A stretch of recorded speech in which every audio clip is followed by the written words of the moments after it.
കൃപാസനത്തിൽ വന്ന് ഉടമ്പടി എടുത്ത് പോയിട്ടുള്ളവരെ, അവരുടെ ഉടമ്പടിയോടുള്ള അവരുടെ വിശ്വസ്തത അത് നിലനിർത്തുന്നതിനാവശ്യമായ ദൈവികമായ കാരണങ്ങൾ, വിശ്വസ്തയുടെ വചന പശ്ചാത്തലങ്ങൾ, വിശ്വസ്തയുടെ യേശു മാതൃക, വിശ്വസ്തയുടെ മരിയം മാതൃക. എപ്പോഴും മരിയൻ ഉടമ്പടി ധ്യാനത്തിലും മരിയം മാതൃകയാണ് പ്രാധാന്യത്തിൽ പറയണത്. കാരണം അഭിവന്ദ്യ പിതാവ് ജെയിംസ് ആനവറമ്പൽ തിരുമേനി കഴിഞ്ഞ ദിവസം ആദ്യ ചൊവ്വാഴ്ച ഇവിടെ കുർബാന അർപ്പിച്ചപ്പോൾ പറഞ്ഞത് ഇതൊരു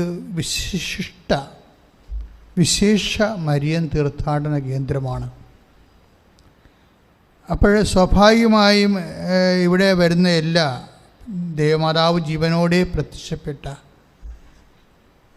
അത് വെറുതെ പ്രത്യക്ഷപ്പെട്ടതല്ല, സമയഘടികാരം നെഞ്ചിൽ കാണിച്ചുകൊണ്ടാണ് പ്രത്യക്ഷപ്പെട്ടത്. സമയം ഇവിടെ ആരാധനയുടെ പ്രധാനപ്പെട്ട വിഷയമാണ്.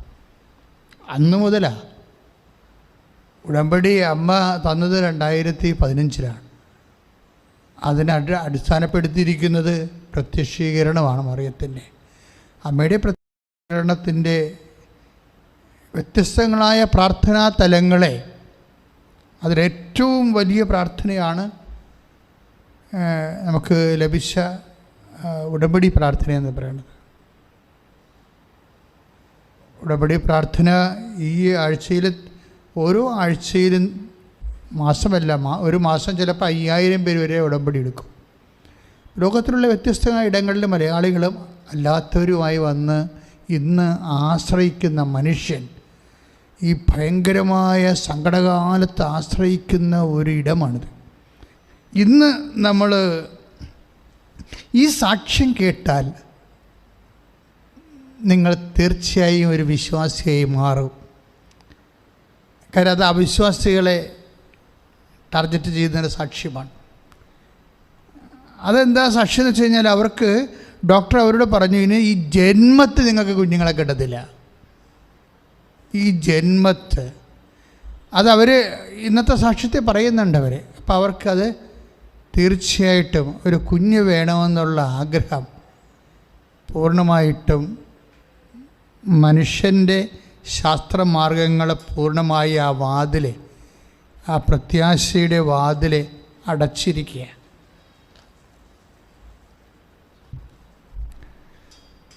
ആ പ്രത്യാശയുടെ വാതിൽ അടച്ചു കഴിഞ്ഞതിന് ശേഷം പിന്നെ മനുഷ്യൻ ശാസ്ത്രത്തിൻ്റെ വാതിലടച്ചാൽ, അപ്പോൾ അതോടുകൂടി അടഞ്ഞു പോണവരുണ്ട് ജീവിതത്തിലെ. ശാസ്ത്രത്തിൻ്റെ വാതിലടച്ചാൽ അതോടുകൂടി വാതിൽ അടഞ്ഞു പോണവരുണ്ട്. പക്ഷേ വിശ്വാസിയുടെ വാതിൽ ഒരിക്കലും അടക്കപ്പെടത്തില്ല. ഈ സ്ത്രീയുടെ അമ്മ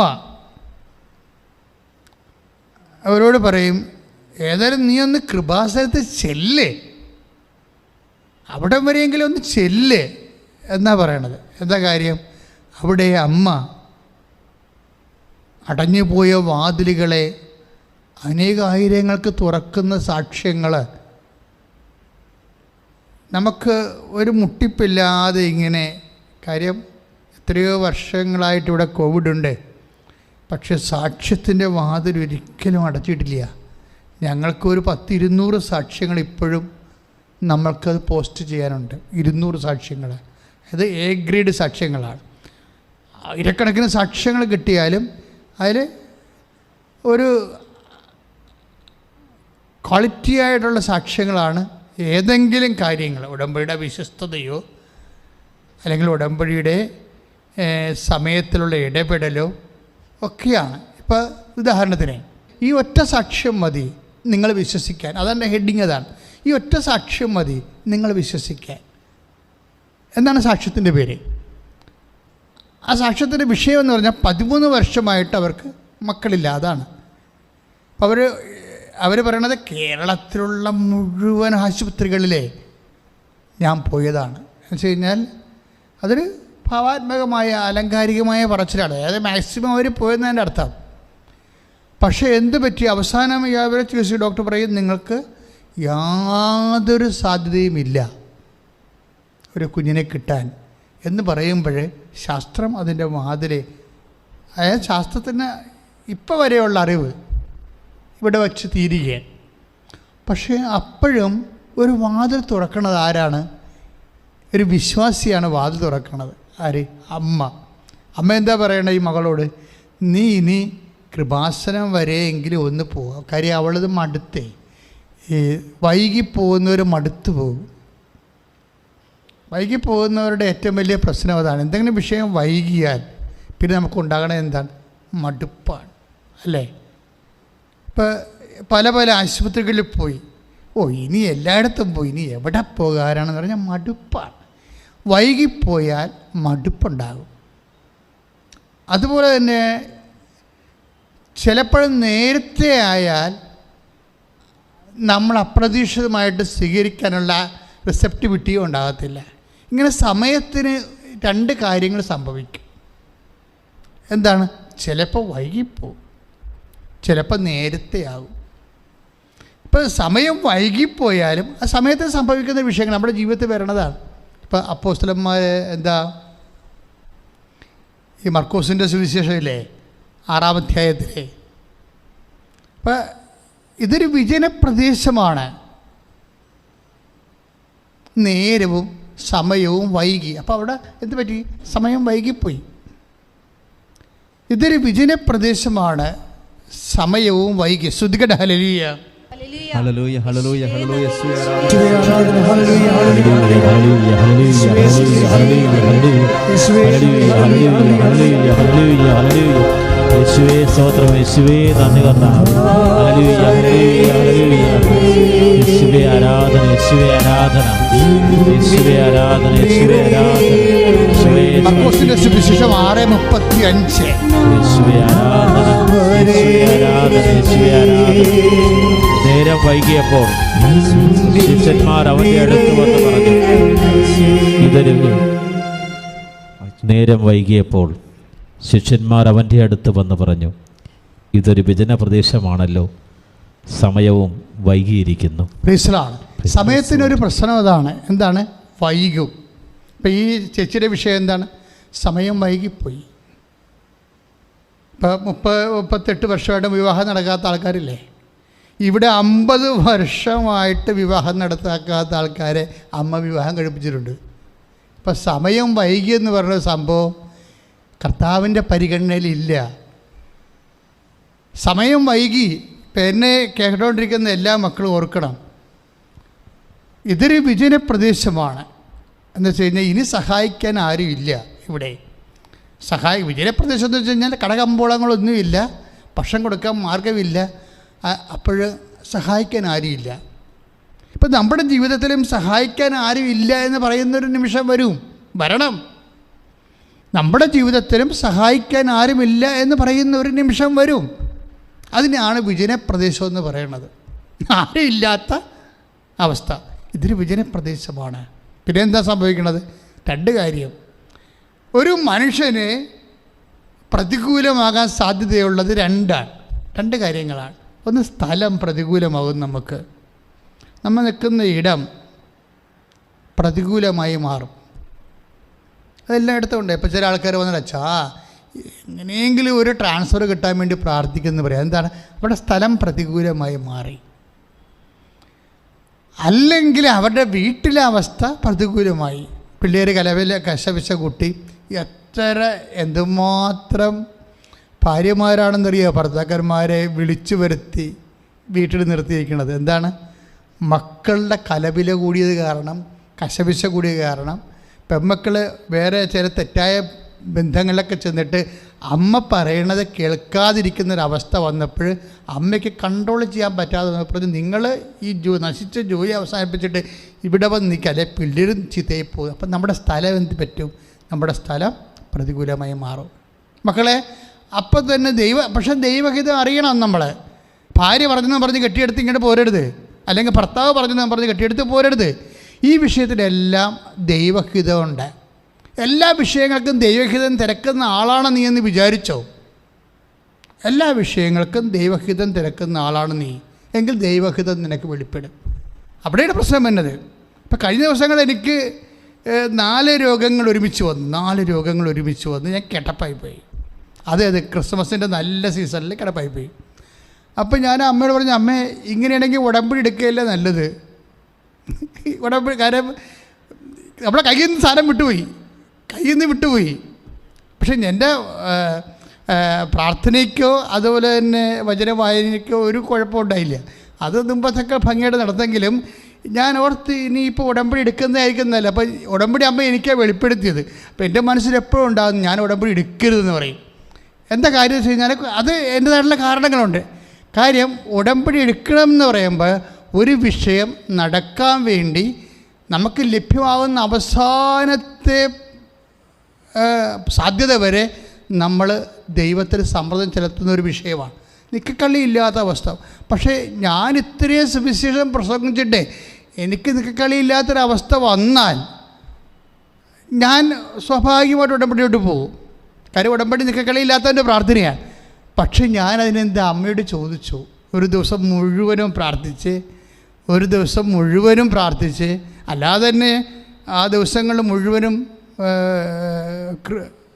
ആത്മീയമായ ക്രിസ്മസിന് മനസ്സുകൊണ്ടൊരുങ്ങി പ്രാർത്ഥിക്കുന്ന ദിവസങ്ങളാണ്. പക്ഷേ വചനം എടുത്തപ്പോൾ എന്നോട് പറഞ്ഞു, നോ, നീ ചിന്തിക്കേണ്ടത് മാനുഷികമായിട്ടാണ്. നിനക്കുള്ളത് എന്താണ്? മനുഷ്യപുത്രൻ ശത്രുകരങ്ങളിൽ അവരെ പീഡിപ്പിക്കപ്പെടുകയും ചെയ്യും. 3-ം ദിവസം ഉയർത്തെഴുന്നേൽക്കും. അപ്പോഴത് നിനക്ക് സംഭവിക്കാതിരിക്കട്ടെ എന്ന് പത്രോസ് പറയുന്ന ഭാഗമുണ്ട്. ആ ഭാഗത്ത് അമ്മ എനിക്ക് തന്നിരിക്കണത്. അതുകൊണ്ട് നീ ചിന്തിക്കണത് ഇത് ഉടമ്പടി എടുത്ത് ഇത് രോഗം പൂർണ്ണമായിട്ട് സൗഖ്യപ്പെടുത്തുക എന്നുള്ള നിൻ്റെ ഉദ്ദേശം മാനുഷികമാണ്, ദൈവികമല്ല എന്ന് പറയും. ഞാൻ മനസ്സൊക്കെ അങ്ങനെ വരുമ്പോൾ എന്തു ചെയ്യും? അങ്ങനെ വന്ന അവസ്ഥ എന്തു ചെയ്യും? നമ്മൾ അമ്മ പറഞ്ഞതുപോലെ അങ്ങ് പറയും. അമ്മ എന്താ പറഞ്ഞത്? ഇതാ കർത്താവിൻ്റെ ദാസി, നിൻ്റെ വചനം പോലെ നിറവേറട്ടെ. ഇതെല്ലാം ഉടമ്പടിയാണ്. ജീവിതം തന്നെ ഉടമ്പടിയാണ്. കാര്യം എന്നെ സംബന്ധിച്ചിടത്തോളം. പക്ഷേ എൻ്റെ സഹപ്രവർത്തകർ ചിലപ്പോൾ ആ മെസ്സേജ് എടുത്താൽ അവരോട് പറയും, നീ ഉടമ്പടി എടുക്കാൻ പറയും. കാര്യം എന്താണ്? നിൻ്റെ വിശ്വസ്തതയും വർദ്ധിപ്പിക്കാൻ വേണ്ടി ഉടമ്പടി എടുക്കാൻ പറയും. പക്ഷേ എന്നോടത് പറഞ്ഞില്ല. എന്നോട് പറഞ്ഞു, നിൻ്റെ ചിന്ത ദൈവികമല്ല, മാനുഷികമായിട്ട് പ്രാർത്ഥിച്ച് സംഭവത്തെ മാറ്റാൻ വേണ്ടിയുള്ള ശ്രമമാണ്. പക്ഷേ അതല്ല നിന്നെക്കുറിച്ചുള്ള ദൈവഹിതം. നീ ശത്രുകരങ്ങളിൽ ഏൽപ്പിക്കപ്പെടും. അത് രോഗമാകാം, ചിലപ്പോൾ മറ്റേതെങ്കിലും തരത്തിൽ കൂടെ ആകാം, പീഡിപ്പിക്കപ്പെടും. അതുപോലെ തന്നെ 3-ം ദിവസം ഉയർത്തെഴുന്നേൽക്കും. ഇപ്പോൾ അത് ഇതിൻ്റെ ഭാഗമാണ്. പക്ഷേ അത് ആൾക്കാർ ശരിക്കും ആ ഭാഗം പത്രോസ് പോലും കേട്ടില്ല. 3-ം ദിവസം ഉയർത്തെഴുന്നേൽക്കും എന്നുള്ള ഭാഗമാണ് അതിൻ്റെ ഏറ്റവും വലിയ ഭാഗം. പക്ഷേ അത് കേൾക്കണേക്കാളും ഉപരി ആദ്യം കേൾക്കണത് സഹനത്തിൻ്റെ മാർഗമാണ്. ഇപ്പം ഞാൻ പറഞ്ഞു വരുന്നത് ഇതെല്ലാം ഇപ്പം മെസ്സേജ് നമ്മൾ ചോദിച്ചാൽ തീർച്ചയായിട്ടും ദൈവം മെസ്സേജ് തരും. മെസ്സേജ് എടുത്ത് അത് നിറവേറ്റി അതനുസരിച്ച് ജീവിക്കുന്നയാളാണെന്ന് ദൈവത്തിന് ബോധ്യം വരണം. അവിടെ പ്രശ്നം, അല്ലാതെ മെസ്സേജിനൊരു പ്രശ്നമല്ല. അതായത് നീ ഇപ്പം മെസ്സേജ് എടുക്കണ ഓരോ വിഷയത്തിനും ദൈവം വചനത്തിലൂടെ അല്ലെങ്കിൽ സ്വപ്നത്തിലൂടെ അല്ലെങ്കിൽ ദർശനത്തിലൂടെ ഒക്കെ നമുക്ക് സന്ദേശം തന്നുകൊണ്ടിരിക്കും. കാരണം ദൈവപൈതൽ ദൈവരാജ്യത്തിൽ ജീവിക്കണമെന്നുണ്ടെങ്കിൽ ദൈവരാജ്യം എന്താണെന്നറിയണം, അതിൽ ദൈവഹിതം എന്താണെന്നറിയണം. അല്ലെങ്കിൽ മാനുഷികമായ ഇഷ്ടം നിറവേറിയത്. ഇപ്പോൾ വൈഫ് പറഞ്ഞു, പിള്ളേരൊക്കെ ലൈനടിച്ച് ചുമ്മാ നശിച്ചുകൊണ്ടിരിക്കുകയാണ്, നിങ്ങൾ വന്നില്ലെങ്കിൽ കണ്ടവൻ്റെ പുറകെ ഇതൊക്കെ ഇറങ്ങിപ്പോകും, അതിൽ എന്നെ കുറ്റം പറയരുത്, നിങ്ങൾ എളുപ്പം രാജിവെച്ച് വരാൻ പറയും. അപ്പോൾ അത് വൈഫ് അത്രയും പ്രയാസം അനുഭവിച്ചിട്ടാണ് മക്കളെ കൊണ്ട്.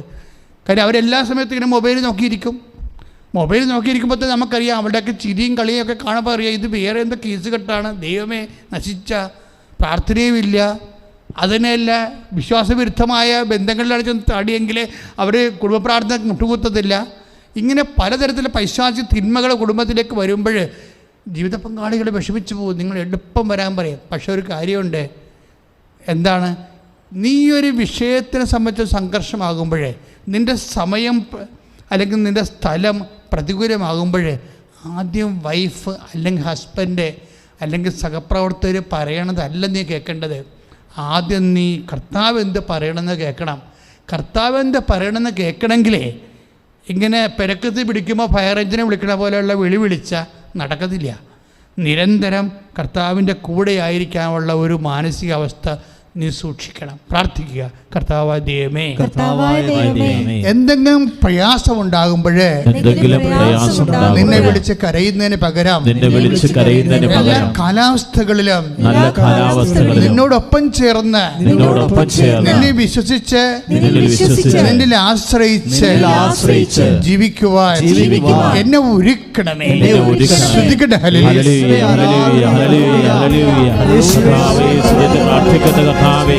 ജീവിത പ്രതികൂല സാഹചര്യങ്ങളെ കർത്താവേ അങ്ങേ വിളിച്ചപേക്ഷിക്കാൻ, ജീവിതം വഴിമുട്ടപ്പോൾ അങ്ങിൽ ആശ്രയിച്ച് ശക്തി പ്രാപിക്കാൻ കർത്താവേ അനുഗ്രഹം ചൊരിയണമേ.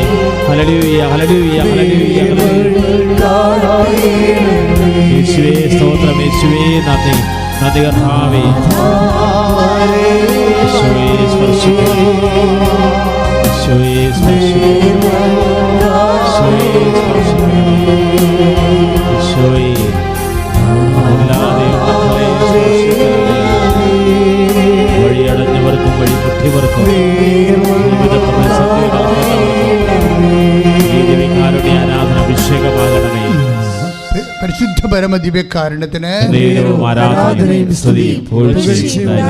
പ്രിയപ്പെട്ടവരെ, എപ്പോഴും നമ്മൾ മനസ്സിലാക്കേണ്ട കാര്യം, ഒരിക്കലും ഒരു വിശ്വാസിയെ സംബന്ധിച്ചിടത്തോളം ഒരിക്കലും സമയം വൈകിട്ടില്ല. എന്താണ് കാരണം? ഇപ്പോൾ നമ്മൾ 6:35 മർക്കോസിൻ്റെ സുവിശേഷത്തിലെ 6:35 നമ്മൾ വായിച്ചത് എന്താണ്? ഇതൊരു വിജനപ്രദേശമാണ്, സമയവും വൈകിയിരിക്കുന്നു. പക്ഷേ നമുക്കറിയാം എന്താ സംഭവിച്ചതെന്ന്. ഈശോ അപ്പം വർദ്ധിപ്പിച്ചു, 5 അപ്പം 5000 പേർക്കായി ഭാഗിച്ചു. അപ്പോഴെന്താ സംഭവിച്ചു വെച്ച് കഴിഞ്ഞാൽ, ഈ വൈകിയ സമയം വൈകാത്ത പോലെ അവർക്ക് അനുഭവപ്പെട്ടു. അതെന്ത് വെളിച്ചത്തിലാണ്? കർത്താവിൻ്റെ സാന്നിധ്യമാണ്. നിൻ്റെ സമയം വൈകിയോ നേരത്തെയായോ എന്ന് നിശ്ചയിക്കുന്നത് ആരാണ്? ക്രിസ്തുവാണ്, നിൻ്റെ കർത്താവാണ്. അപ്പം ക്രിസ്തു നിൻ്റെ പക്ഷത്താണെങ്കിലേ ഒരു സമയത്തിനും നിനക്കെതിരെ നിൽക്കാൻ പറ്റത്തില്ല. പൗലോസ് അപ്പോസ്തലൻ ചോദിക്കണില്ലേ 8:32 റോമാലേഖനം, കർത്താവ് നമ്മുടെ പക്ഷത്താണെങ്കിൽ ആര് നമുക്കെതിരെ നിൽക്കുമെന്നാണ്. പക്ഷേ ആര് മാത്രമല്ല, എന്ത് നമുക്കെതിരെ നിൽക്കുമെന്ന് നമുക്ക് ചോദിക്കാം. കർത്താവ് നമ്മുടെ പക്ഷത്താണെങ്കിൽ എന്ത് നമുക്കെതിരെ നിൽക്കും എന്ന് വെച്ചാൽ സമയമോ നമുക്കെതിരെ നിൽക്കത്തില്ല. കർത്താവ് നിൻ്റെ കൂടെ ഉണ്ടെങ്കിൽ നിൻ്റെ സമയം വൈകിട്ടില്ല. ദൈവവേദലേ, കർത്താവ് നിൻ്റെ കൂടെ ഉണ്ടെങ്കിൽ നിൻ്റെ സമയം നേരത്തെയും ആയിട്ടില്ല. കാര്യം എന്താണ്? വൈകിയതും വൈകിപ്പിക്കാത്തത് കർത്താവായ ദൈവമാണ്. പക്ഷേ എപ്പോഴും നമ്മൾ സുവിശേഷത്തിൽ കണ്ടുമുട്ടുന്ന ഒരു സത്യമുണ്ട്. അതായത് നേരത്തെ ആയാൽ, ഇപ്പോൾ യോഹന്നാൻ 2:3 നമ്മൾ അത് ഉടമ്പടി വചനമുണ്ട്. എന്താണ്? എൻ്റെ സമയം ഇനിയും സമാഗതം ആയിട്ടില്ല. യോഹന്നാൻ 2:3 എന്താ വായിക്കണത്? എൻ്റെ സമയം ഇനിയും സമാഗതം ആയിട്ടില്ല. അപ്പോൾ ആയിട്ടില്ല, സമയം ആയിട്ടില്ലെന്ന് പറഞ്ഞാലും സമയം നേരത്തെ ആണെന്ന് പറഞ്ഞാലും അത് ക്രമീകരിക്കുന്നത് ആരാണ്? ഈശോയാണ്. പക്ഷേ നമുക്കൊരു സത്യം മനസ്സിലായി. എന്താണ്? പരിശുദ്ധ അമ്മയുണ്ടെങ്കിൽ ശക്തമായൊരു മാധ്യസ്ഥം അവിടെ കിട്ടുമെന്ന്. വൈകിപ്പോയ സമയത്തിന് ശക്തമായൊരു മാധ്യസ്ഥം. ഇപ്പം 13 വർഷമായി അവർക്ക് മക്കളില്ല. മക്കളില്ല വന്നപ്പോൾ എന്ത് സംഭവിച്ചത്? അവരിവിടെ വന്ന് അവരോട് പറഞ്ഞു, ഇനി ഞാൻ കേരളത്തിൽ എനിക്ക് പോകാൻ ആശുപത്രിയില്ല എന്നാ പറഞ്ഞിരിക്കണേ. പക്ഷേ ഇവിടെ വന്ന് പ്രാർത്ഥിച്ചുകൊണ്ട് നിൽക്കുന്ന സമയത്ത് എൻ്റെ ക്ലാസ്സിൽ കുറേ ആൾക്കാരങ്ങനെ പ്രാർത്ഥിച്ചുകൊണ്ടിരിക്കുകയാണ്. ഒരു സെക്കൻഡ് പ്രാർത്ഥിച്ചുകൊണ്ടിരിക്കുകയാണ്. അപ്പോൾ ഇവിടെ നിലയം വിളിച്ചിരിക്കണം കണ്ടപ്പോൾ ഇവിടെ വിളിച്ചു, എന്താ പറ്റും മോളെ? എനിക്ക് 13 വർഷമായിട്ട് മക്കളില്ല. അപ്പോൾ നീ പോയിക്കോ, കർത്താവ് നിനക്ക് കുഞ്ഞിനെ തരും. ഒറ്റ വാക്കാണ്. ആ 1 മാസം അവൾ ഗർഭിണിയാവും. അതായത് അച്ഛൻ്റെ വാക്കെന്നല്ല പ്രശ്നം. ഞാനൊരു വാക്ക് പറയുമ്പോൾ ആരെ ആശ്രയിച്ചാണ് അത് പറയണത്? കർത്താവിനെ ആശ്രയിച്ചാണ്. അതാണ് ഞാൻ ഈ ഒറ്റ സാക്ഷ്യം കേട്ടാൽ മതി ഏതവിശ്വാസിയും വിശ്വാസിയാകുന്നു. എന്താ കാര്യം? ക്രിസ്തു ഇന്നും ജീവിക്കുന്നു. ഞാൻ ആ വാക്ക് പറയണത് എൻ്റെ വാക്കിൻ്റെ മധ്യസ്ഥ ആരാണ്? പരിശുദ്ധ അമ്മയാണ്. പരിശുദ്ധ അമ്മയുടെ മധ്യസ്ഥത്തിലാണ് യേശുനാമത്തിൽ പറയണത്. അങ്ങനെ ആര് ഞാൻ തന്നെയല്ല, ആര് അഭിഷിക്തരാകാം, അഭിഷിക്തരല്ലാത്തവരാകാം. നീ കടുത്ത വിശ്വാസത്തിൽ ദൈവത്തിൻ്റെ മുമ്പിൽ ദൈവനാമത്തിൽ പറഞ്ഞാൽ വിശ്വസിക്കുന്നവരുടെ കൂടെ എന്നല്ല പറയണത്, ഈ അടയാളം ഉണ്ടായിരിക്കുമെന്ന്. വിശ്വസിക്കുന്ന കൂടെ ഉണ്ടാകുന്ന ഒരു വിഷയം എന്താണ്? അടയാളമാണ്. അപ്പോൾ 16:17 മർക്കോസിൻ്റെ സുവിശേഷം, വിശ്വസിക്കുന്നവരുടെ കൂടെ ഈ അടയാളമുണ്ടാകും. അപ്പോൾ വിശ്വസിക്കുന്ന കൂടെ എപ്പോഴും അടയാളമുണ്ടാകും. ഒരാളുടെ ജീവിതത്തിൽ അടയാളമില്ലെങ്കിൽ വിശ്വാസിയാണോ അല്ല എന്ന് ഒരു സംശയം ഉണ്ടാകും. കാര്യം എന്താണ്? വിശ്വാസിയുടെ കൂടെ അടയാളമുണ്ടാകും. വിശ്വാസി പ്രാർത്ഥിക്കുക, കർത്താവായ ദൈവമേ, ഞാൻ അങ്ങയുടെ വിശ്വാസിയായി തുടരുകയാണ്. എൻ്റെ ജീവിതത്തിലും അടയാളങ്ങൾ ലഭിച്ചുകൊണ്ട് എൻ്റെ വിശ്വാസത്തെ നീ അടയാളങ്ങളാൽ സ്ഥിരീകരിക്കണമേ. ഓ കർത്താവേ, എൻ്റെ വിശ്വാസത്തെ നീ അടയാളങ്ങളാൽ സ്ഥിരീകരിക്കണമേ. ശ്രദ്ധിക്കട്ടെ. കർത്താവായ ദൈവമേ, എൻ്റെ വിശ്വാസത്തെ അങ്ങയുടെ കരങ്ങളിൽ സമർപ്പിക്കുന്ന കർത്താവേ, എൻ്റെ വിശ്വാസത്തെ വർദ്ധിപ്പിക്കണമേ, എൻ്റെ വിശ്വാസത്തെ നൂത്രീകരിക്കണമേ. അടയാളങ്ങൾ കൊണ്ട്, സാക്ഷ്യങ്ങൾ കൊണ്ട് സ്ഥിരീകരിക്കാൻ കൃപ വർഷിക്കണമേ. ദൈവസ്നേഹത്തോടെ പാടാം. യേശുവേ ആരാധന, യേശുവേ ആരാധന.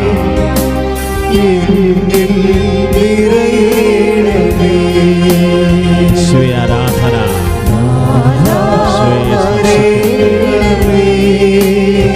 വിശ്വാസം വർദ്ധിപ്പിക്കണമേ.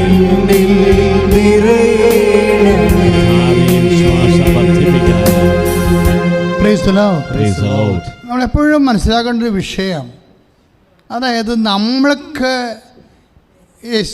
വൈ മരിയൻ മീഡിയേഷൻ, എന്തുകൊണ്ട് നമ്മൾ മരിയൻ മാധ്യസ്ഥത്തിലെ അഭയം പ്രാപിക്കണം? ഇപ്പം എന്നോട് ആരെങ്കിലും ചോദിച്ചാൽ നിങ്ങൾ ആരാണെന്ന് ചോദിച്ചാൽ ഞാൻ പറയും, ഞാൻ ബേസിക്കലി ഒരു കാത്തലിക് പ്രീസ്റ്റാണ്. പക്ഷേ ഫണ്ടമെൻ്റലി ഞാനൊരു റാഡിക്കൽ മരിയൻ ഇവാഞ്ചലിസ്റ്റാണ്. ഞാൻ ഈ ദിവസങ്ങളിലൊക്കെ ധ്യാനിച്ചുകൊണ്ടിരുന്ന വിഷയം ഇതാണ്, റാഡിക്കൽ മരിയൻ ഇവാഞ്ചലിസ്റ്റാണ്. പക്ഷേ സാധാരണ ഇവാഞ്ചലിസ്റ്റ് അല്ല, റാഡിക്കൽ മരിയൻ ഇവാഞ്ചലിസ്റ്റ് എന്ന് വെച്ചാൽ അമ്മ വഴികെ അമ്മയുടെ മാതൃക, അമ്മയുടെ നിലപാട്, ഓരോ വിഷയങ്ങളിലുമുള്ള അമ്മയുടെ ജ്ഞാനം, ഇതെല്ലാം എങ്ങനെയാണ്, എന്തിനാണ്, എപ്പോഴാണ് സംഭവിക്കുന്നതിനെക്കുറിച്ചൊക്കെ ഇങ്ങനെ വളരെ കരുതലോടുകൂടി ശ്രദ്ധയോടുകൂടി വീക്ഷിച്ചുകൊണ്ട് അതെപ്പോഴും അനുകരിക്കാനും മറ്റുള്ളവരോട് അനുകരിക്കാൻ വേണ്ടി അവരുടെ മുമ്പിൽ എപ്പോഴും ഒരു ഫ്രെയിം വർക്ക് കൊടുക്കുന്നതാണ് എൻ്റെ ഒരു ലക്ഷ്യം. അതാണ് ഞാൻ പറഞ്ഞ റാഡിക്കൽ മരിയൻ ഇവാഞ്ചലിസ്റ്റ് എന്ന്. ഞാൻ എപ്പോഴും അമ്മയോട് ഇങ്ങനെ സംസാരിച്ചുകൊണ്ടേയിരിക്കും ഓരോ വിഷയവും. കിട്ടണത് നിങ്ങൾക്ക് കൂടി യോജിക്കുന്ന കാര്യമില്ല, നിങ്ങളോട് പറയും. ഇപ്പോൾ ഉദാഹരണത്തിന് ഇപ്പോൾ എല്ലാ അമ്മയുടെ ഏറ്റവും വലിയ ഗുണം എന്താ? നമുക്ക് ഈശോനെ അറിയാവോ? പൂർണ്ണമായിട്ട് അറിയാവോ? എനിക്ക് 4 വയസ്സ് മുതൽ ഞാൻ ഈശോൻ്റെ കൂടെ നടക്കുന്നതാണ്. ഓർമ്മയിലും പഠനത്തിലും പ്രാർത്ഥനയിലും ജീവിതത്തിലും സൃഷ്ടിയിലും എല്ലാം. ഇപ്പോഴും നമുക്കറിയാം 1% പോലും കർത്താവിനെ അറിയാൻ പറ്റത്തില്ല. എങ്ങനെയാ? നമുക്ക് 1% പോലും ഈശോനെ അറിയാൻ പറ്റത്തില്ല. പൗലോസ് അപ്പോസ്തലൻ ചോദിച്ചില്ല, അറിയാത്തത് എങ്ങനെ പ്രസംഗിക്കുമെന്ന്? പ്രസംഗിക്കാൻ പറ്റത്തില്ല. അറിയാവുന്ന 1% നിന്ന് ഞാനീ പ്രസംഗിക്കണം.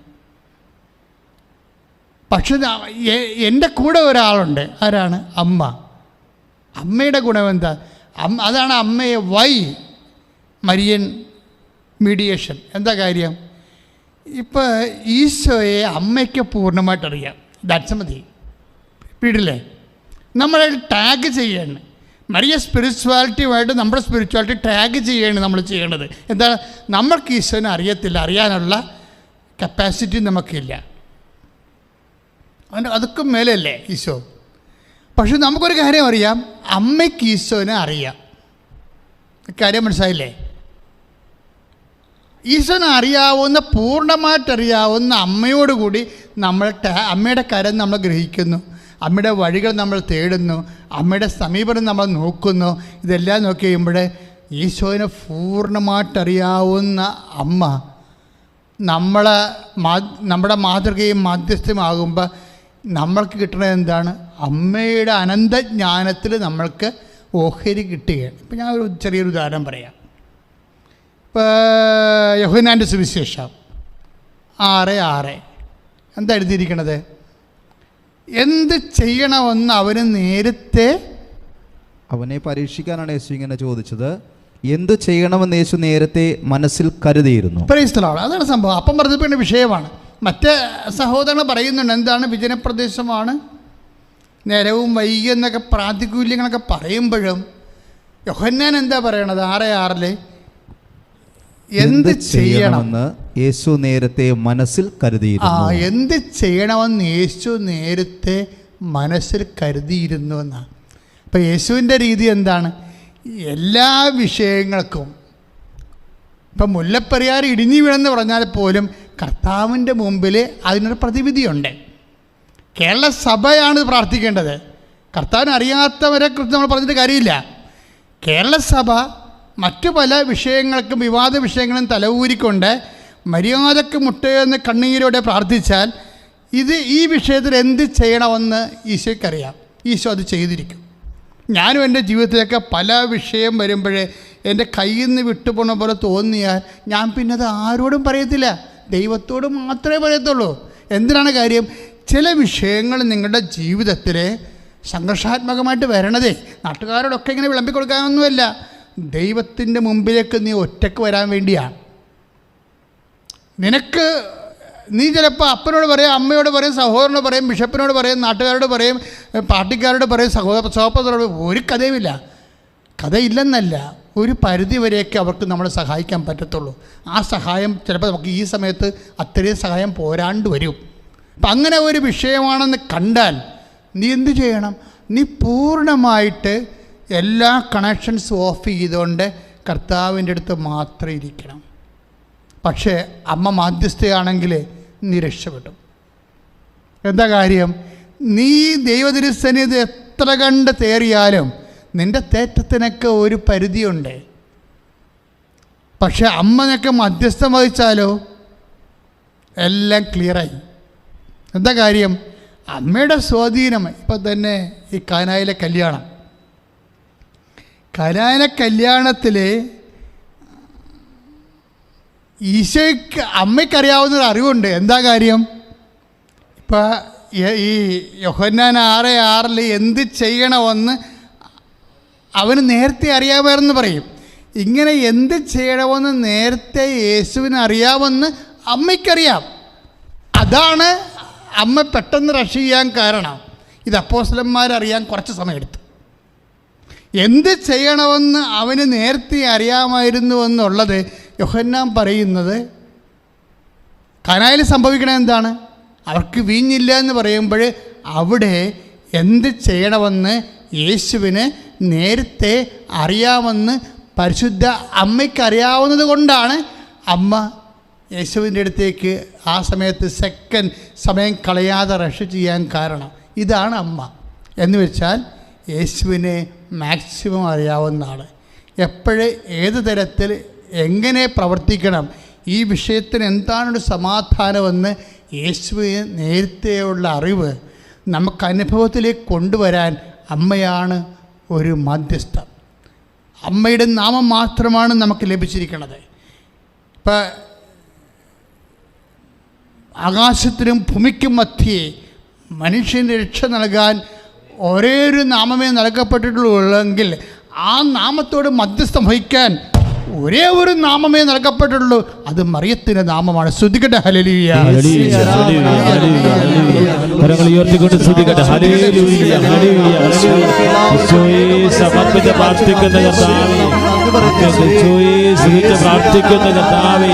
ആകാശത്തിന് കീഴിൽ നൽകപ്പെട്ട ഏക നാമം യേശു നാമമാണെങ്കിൽ ഈശോയെ ഏക മധ്യസ്ഥ പരിശുദ്ധമായി ഉറച്ചു വിശ്വസിക്കുന്ന കർത്താവേ, ഹല്ലേലൂയ ഹല്ലേലൂയ ഹല്ലേലൂയ. ഈശോയെ ശക്തി പകരണമേ കർത്താവേ, ഹല്ലേലൂയ ഹല്ലേലൂയ ഹല്ലേലൂയ ഹല്ലേലൂയ. യേശുവേ സ്തോത്രം, യേശുവേ നന്ദി നന്ദി കർത്താവേ, സ്തോത്രം ദൈവമേ. സ്തുതിക്കുന്ന കർത്താവേ, ഈ ശുശ്രൂഷ ലൈവായി കണ്ട് പ്രാർത്ഥിക്കുന്ന മക്കള്, ഇപ്പോൾ നിയോഗങ്ങൾ സമർപ്പിക്കുന്ന മക്കള്, സ്തുതിച്ച് പ്രാർത്ഥിക്കുന്ന കർത്താവേ, ഓരോ കുടുംബങ്ങളെയും സമർപ്പിച്ച് പ്രാർത്ഥിക്കുന്നു. ഉടമ്പടി എടുത്ത എല്ലാ കുടുംബങ്ങളെയും സമർപ്പിക്കുന്നു. ഓൺലൈൻ ഉടമ്പടി എടുത്ത കുടുംബങ്ങളെയും സമർപ്പിക്കുന്നു. യേശുവേ ആരാധന, യേശുവേ ആരാധന.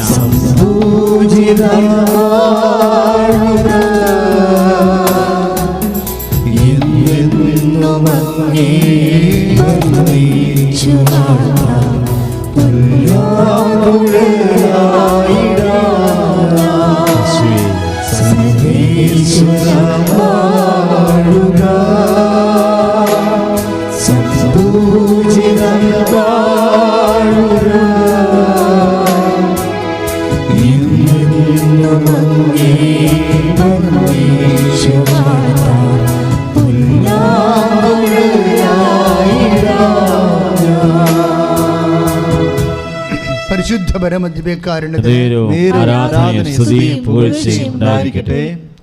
പ്രിയമുള്ളവരെ, പിന്നെ രണ്ടാമത് എനിക്ക് എൻ്റെ സഹോദരങ്ങളുമായിട്ട് പങ്കുവെക്കാനുള്ളത്, ഇപ്പോൾ ഉടമ്പടി സമയത്തിൻ്റെ പ്രാർത്ഥനയാണ് അല്ലേ? കാര്യം സമയ ഘടികാരവും നെഞ്ചിൽ ചേർത്തുകൊണ്ടാണ് അമ്മ കൃപാസ്ഥാനത്തറയിൽ പ്രത്യക്ഷപ്പെട്ട കാലം മുതലാണ് നമ്മുടെ സമയത്തെക്കുറിച്ച് ഇത്രയും ആഴമായിട്ട് പ്രാർത്ഥിക്കണം. അതുകൊണ്ട് ഞാൻ എപ്പോഴും സുവിശേഷം വായിക്കുമ്പോഴും പഴയ നിയമം വായിക്കുമ്പോഴും ഒക്കെ സമയത്തെക്കുറിച്ച് കൂടുതൽ ആലോചിക്കും. കാര്യം നമ്മുടെ മുമ്പിൽ, എൻ്റെ മുമ്പിൽ സമയഘടികാരം കാണിച്ചതാണ് അമ്മ, നെഞ്ചത്ത് ചാർത്തിയാണ്. അതായത് നമുക്കൊരു വലിയ ഒരു നെഞ്ച് മുഴുവനും ഒരു 3/4 ഭാഗം നിറഞ്ഞു നിൽക്കുന്ന ചെറിയതൊന്നുമല്ല, വാച്ച് പോലെയല്ല, ഒരു ടൈം പീസിനേക്കാൾ വലിയ വിസ്താരവും വ്യാസമുള്ളതാണ് അമ്മ കാണിച്ച സമയഘടികാരം. ഞാൻ ഈ കാഴ്ച കണ്ട കാലം മുതലെല്ലാം സമയത്തെക്കുറിച്ച് എപ്പോഴും ചിന്തിക്കും. ബൈബിൾ എപ്പോഴും പറയുന്ന ഒരു സംഭവം, ചില സമയങ്ങൾ സ്വീകാര്യമാണ്, ചില സമയങ്ങൾക്ക് എന്താ കുഴപ്പം? സ്വീകാര്യമല്ല. ഇപ്പം സ്വീകാര്യമായ സമയമുണ്ട്, സ്വീകാര്യമല്ലാത്ത സമയമുണ്ട്. ഇപ്പം ചില സമയങ്ങൾ പ്രസാദകരമാണ്, ചില സമയങ്ങൾ പ്രസാദകരമല്ല. ഈ പ്രസാദകരമായ സമയത്ത് എന്താ സംഭവിക്കുന്നത്? ഞാൻ നിൻ്റെ പ്രാർത്ഥന കേട്ടു. ഇപ്പം 2 കൊറിന്തോസ് 6:2 അവിടുന്ന് അരുളി ചെയ്യുന്നു, സ്വീകാര്യമായ സമയത്ത് ഞാൻ നിന്റെ പ്രാർത്ഥന കേട്ടു. രക്ഷയുടെ ദിവസത്തിൽ ഞാൻ നിന്നെ സഹായിക്കുകയും ചെയ്തു. ഇതാ സ്വീകാര്യമായ സമയം. അപ്പം ഇങ്ങനെ ഒരു സമയമുണ്ട്, ദൈവത്തിന് സ്വീകാര്യമായ സമയം. ഇപ്പം കാനായിൽ എന്താ പറയണത്? ഇത് സ്വീകാര്യമായ സമയമല്ല എന്നാണ് പറയണത്. It is not acceptable time. അപ്പോൾ സ്വീകാര്യമായ സമയമല്ല ഉണ്ട്. അമ്മയുടെ കാര്യത്തിന് ശേഷം സമയമെല്ലാം സ്വീകാര്യമാകണം കാണാം.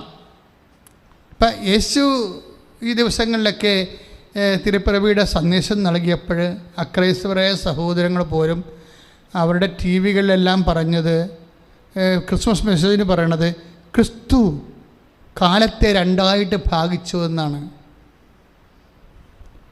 കാലത്തെ 2 ഭാഗിച്ചു, ചരിത്രത്തെ ക്രിസ്തു 2 ഭാഗിച്ചു. ഞാൻ ആ സമയത്ത് അതൊക്കെ കേട്ടുകൊണ്ട് കട്ടിലേക്ക് കിടക്കുമ്പോൾ ഞാൻ വിചാരിച്ചത്, അമ്മയും സമയത്തെ 2 ഭാഗിച്ചിട്ടുണ്ട്. എന്താ കാര്യം? സ്വീകാര്യമല്ലാത്ത സമയവും സ്വീകാര്യമായ സമയവും ഉണ്ടായി. കുറേ സമയം സ്വീകാര്യമല്ലാത്തതും കുറേ സമയം സ്വീകാര്യമാകാൻ സമയമുണ്ട്. അമ്മ വന്നപ്പോൾ എല്ലാ സമയത്തെയും സ്വീകാര്യമാക്കും. അമ്മ എങ്ങനെയാണ് എല്ലാ സമയത്തെയും സ്വീകാര്യമാക്കണത്? ഇപ്പം നിനക്ക് വീടില്ല, നിൻ്റെ വിവാഹം ഒക്കണില്ല, നിനക്ക് രോഗമാണ്, ഇപ്പം നിനക്ക് മരുന്ന് ഏക്കണില്ല എന്നൊക്കെ നമുക്ക് ഓരോ സ്വീകാര്യമല്ലാത്ത കുറേ നെഗറ്റീവ്സ് വരും. ഇപ്പം ഇല്ല എന്ന് പറയണമല്ല സ്വീകാര്യമല്ലാത്ത സമയമെന്ന് പറയണത്. അവർക്ക് വീഞ്ഞില്ല, ദാറ്റ് മീൻസ് അത് സ്വീകാര്യമല്ലാത്തൊരു സമയമാണ്. അതുപോലെ ഇല്ലായ്മ കുറേ ഞാൻ കഴിഞ്ഞ ചൊവ്വാഴ്ചയിൽ സുവിശേഷത്തിൽ പറഞ്ഞായിരുന്നു. എന്താ പറഞ്ഞത്? അവർക്ക് വീഞ്ഞില്ല, അവർക്ക് സത്രത്തിൽ സ്ഥലം ലഭിച്ചില്ല, ഇങ്ങനെ കുറേ ഇല്ലായ്മയുടെ കാലമാണ് സ്വീകാര്യമല്ലാത്ത സമയം. നെഗറ്റീവ് ടൈംസ് വരും. നമ്മൾ ചില ലക്ഷണം പറയുന്ന ആൾക്കാരെ പോലെ ഗ്രഹങ്ങളുടെ സഞ്ചാരമനുസരിച്ച് പറയുകയല്ല. സുവിശേഷത്തിൻ്റെ പ്രസാദാത്മകമായ സമയമുണ്ട്. ശ്രുതികട ഹല്ലേലൂയ ഹല്ലേലൂയ യേശുവേ ആരാധന യേശുവേ ആരാധന ഹല്ലേലൂയ ഹല്ലേലൂയ ഹല്ലേലൂയ യേശുവേ സ്തോത്രം യേശുവേ നന്ദി കർത്താവേ ഹല്ലേലൂയ ഹല്ലേലൂയ കർത്താവേ അഭിഷേകം ചൊരിയണമേ കർത്താവേ കൃപ ചൊരിയണമേ എന്ന് പ്രാർത്ഥിക്കുന്നു. ഹല്ലേലൂയ ഹല്ലേലൂയ ഹല്ലേലൂയ ഹല്ലേലൂയ യേശുവേ ആരാധന യേശുവേ ആരാധന യേശുവേ ആരാധന യേശുവേ ആരാധന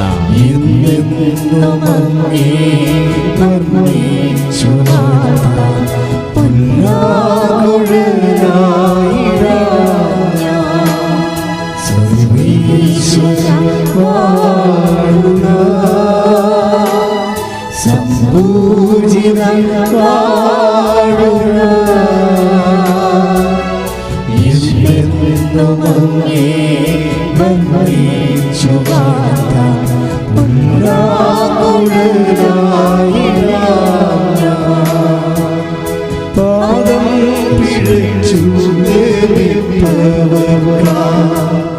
പാദം തുളഞ്ഞു നിടം ചിന്തിനി പാദം പിഴച്ചു പാദം തുളഞ്ഞു നിടം ചിന്തിനി ഞാനാമുറിപ്പാടി കൈകളാ വീണ്ടും ഇരുമ്പാടിയേറ്റില്ലേ ഞാനാമുറിപ്പാടി കൈകളാ വീണ്ടും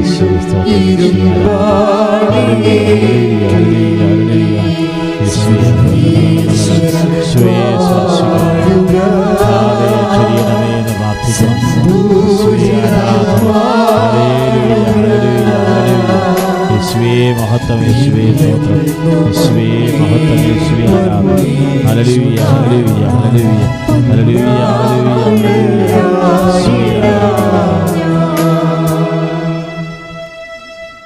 പ്രിയമുള്ളവരെ, ഐസയ്യ 49:8 കർത്താവ് അരുളി ചെയ്യുന്നു, പ്രസാദകരമായ കാലത്ത് നിനക്ക് ഞാൻ ഉത്തരമരുളി, രക്ഷയുടെ ദിവസത്തിൽ ഞാൻ നിന്നെ സഹായിച്ചു. അങ്ങനൊരു കാലമുണ്ട്. ഐസയ്യ 49:8 കർത്താവ് അരുളി ചെയ്യുന്നു, പ്രസാദകാലത്ത് ഞാൻ നിനക്ക് ഉത്തരമരുളി. അപ്പം പ്രസാദപരമായ കാലമുണ്ട്. ഇത് തന്നെയാണ് 2 കൊറിന്തോസിൻ്റെ 6:2 നമ്മൾ വായിച്ചത്. എന്താ വായിച്ചത്? സ്വീകാര്യമായ സമയത്ത് ഞാൻ നിൻ്റെ പ്രാർത്ഥനയ്ക്ക് ഉത്തരമരുളി. ഇപ്പം 2 സമയം വന്ന കണ്ടില്ലേ? എന്താണ്? ഒന്ന് പ്രസാദകാലം, രണ്ടാമത്തത് സ്വീകാര്യമായ കാലം. അപ്പോഴേ എന്താണ് പ്രസാദകാലം എന്ന് പറയണത്? അത് പ്രസാദകാലം ഉണ്ടെങ്കിൽ തീർച്ചയായിട്ടും പ്രസാദിക്കാത്ത കാലമുണ്ട്. ഐസയുടെ കാലത്ത്, എലീഷയുടെ കാലത്ത്, ഏലിയായുടെ കാലത്ത് സ്വർഗം അടച്ചു കളഞ്ഞില്ലേ? 3 വർഷം മുഴുവനും സ്വർഗം അടച്ചു. അത് പ്രസാദകാലമല്ല. ജനങ്ങളുടെ പാപം പെരുകിയപ്പോഴാണ് സ്വർഗം അടച്ചത്. അതായത് ഐസയ്യ 49:8 പറയണത് എന്താ പറയണത്? കർത്താവ് അരുളി ചെയ്യുന്നു, പ്രസാദകാലത്ത് ഞാൻ നിനക്കുത്തരമരുളി, രക്ഷയുടെ ദിവസത്തിൽ ഞാൻ നിന്നെ സഹായിച്ചു. അപ്പോൾ എന്നെ കേട്ടുകൊണ്ടിരിക്കുന്ന ദൈവ പൈതലേ, അപ്പം നീ ഓർക്കും, ഓ ശരി, അച്ഛൻ പറഞ്ഞത് ശരി. ഇപ്പം എൻ്റെയൊക്കെ പ്രാർത്ഥന ഒന്നും കേൾക്കാത്തതിൻ്റെ കാരണം സ്വീകാര്യമായ സമയം അല്ലാത്തത് കൊണ്ടായിരിക്കും. അച്ഛൻ പറഞ്ഞു ശരി, എൻ്റെ ഈ രോഗം ഇപ്പോൾ വിട്ട് മാറാത്തതിൻ്റെ കാരണം, എൻ്റെ കല്യാണം നടക്കാത്തതിൻ്റെ കാരണം, എനിക്ക് കുട്ടി ഉണ്ടാവാത്തതിൻ്റെ കാരണം ഇത് പ്രസാദകരമായ കാലമല്ലാത്തതായിരിക്കും. അവിടെയാണ് പ്രശ്നം. ഇത് അമ്മയ്ക്ക് മുമ്പ് എഴുതിയ സുവിശേഷ ഭാഗങ്ങളാണ്. അമ്മയുടെ കാലത്തോട് ഇത് അവസാനിക്കുകയാണെന്നാണ് സുവിശേഷം പറയണത്. ഈ വചനഭാഗങ്ങളെല്ലാം ഏതാണ്? അമ്മയ്ക്ക് മുമ്പ് എഴുതപ്പെട്ടതാണ്. അമ്മയുടെ കാലമത്തോടുകൂടി ആദ്യത്തെ അടയാളം കാണിക്കാൻ പോവുകയാണ് ഈശോ. എൻ്റെ ദൈവവേദനയിലെ ഇനി ഭൂമിയെ ഒരു പ്രളയം കൊണ്ട് ഞാൻ നശിപ്പിക്കുകയില്ലെന്ന് വാഗ്ദാനം ചെയ്ത കർത്താവ് ഇപ്പോൾ വചനം മാംസമായി കാനായിലെ കല്യാണ കുടുംബത്തിൽ നിൽക്കുമ്പോഴാണ് അവിടെ വീണ്ടും ഒരു വിഷയം. എന്താ വിഷയം? അവിടെ വീഞ്ഞ് തീർന്നു പോകുന്നു, അവർക്ക് സങ്കടകാലം വരാൻ പോകുന്നു. എന്താ സംഭവം? ഈ വിഷയത്തിൽ അമ്മ ഇടപെടുത്ത് വിടുന്ന എന്താണ്? പ്രസാദകരമായ കാലത്ത് പ്രസാദകരമല്ലാത്തൊരു കാലം, അല്ലെങ്കിൽ നേരത്തെ പറഞ്ഞതുപോലെ സ്വീകാര്യമല്ലാത്ത ഒരു കാലം. എൻ്റെ സമയം ഇനി സമാഗതമായിട്ടില്ലെന്ന് യോഹന്നാൻ 2:3 പറയുമ്പോൾ സ്വീകാര്യമല്ലാത്തൊരു സമയമാണ്. കാര്യം എന്താണ്? നേരത്തെ ആയിപ്പോയി. അപ്പോൾ വൈകിപ്പോയാലും സ്വീകാര്യമല്ലാതെ വരും, നേരത്തെ ആയാലും സ്വീകാര്യമല്ലാതെ വരും. പക്ഷേ പരിശുദ്ധമ്മ മധ്യസ്ഥനുണ്ടെങ്കിൽ ഏത് സ്വീകാര്യമല്ലാത്ത സമയത്തെയും സ്വീകാര്യമാക്കുകയും ഏത് പ്രസാദകരമല്ലാത്ത സാഹചര്യത്തെ പ്രസാദകരമാക്കുകയും ചെയ്യുന്നത് മറിയത്തിൻ്റെ മധ്യസ്ഥമാണ്. ശ്രുതികട്ടെ, ശ്രുതികട്ടെ. Hallelujah, hallelujah, hallelujah. കരങ്ങൾ ഉയർത്തിക്കൊണ്ട് ശ്രുതികട്ടെ. Hallelujah, hallelujah. യേശുവേ നന്ദി കർത്താവേ. കർത്താവേ, അമ്മയുടെ മാധ്യസ്ഥ ഉടമ്പടി ഓരോ മകനെയും മകളുടെയും ജീവിതത്തിലെ സമയബന്ധിതമായെന്ന് ഇടപെടുന്നതിനെ ഓർത്ത് നന്ദി പറയുന്ന കർത്താവേ.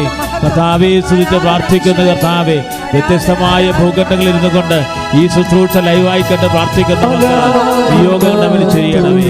യേശുവേ ആരാധന, യേശുവേ ആരാധന.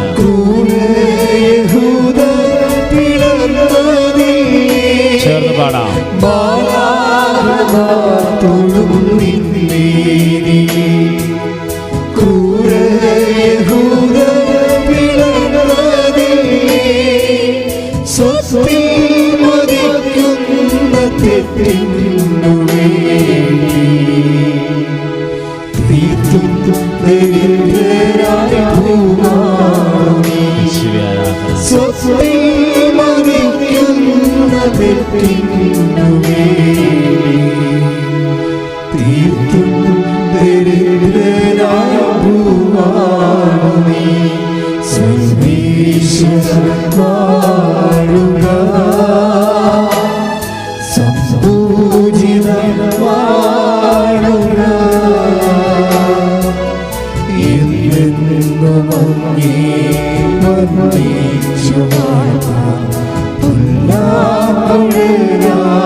പരിശുദ്ധ പരമദിവ്യകാരുണ്യത്തിന്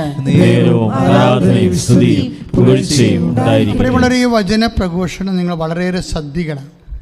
അതായത് എപ്പോഴും കൃപാസനത്തിലേക്ക് നൽകുന്നത് how to do it, what is the know how of getting grace.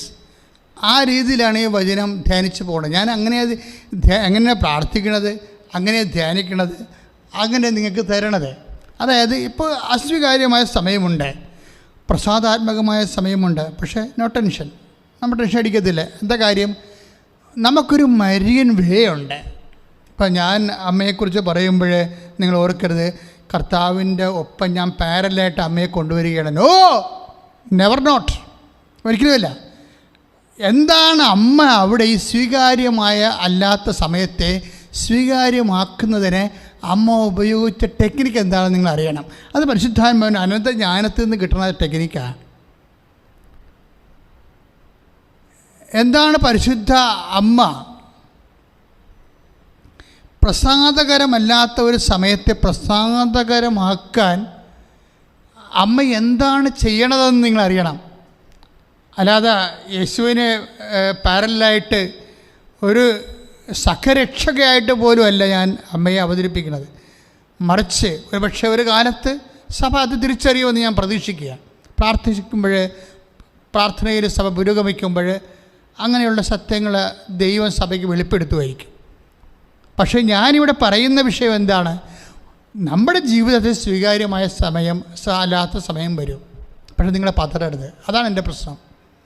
നമ്മുടെ ജീവിതത്തിലെ ഇത് പറഞ്ഞ പോലെ, നേരത്തെ പറഞ്ഞ ഈശോയുടെ വചനം പോലെ, എന്താണ് കർത്താവിൻ്റെ വചനം പോലെ ചിലപ്പോൾ പ്രസാദകരമല്ലാത്ത സമയം വരും.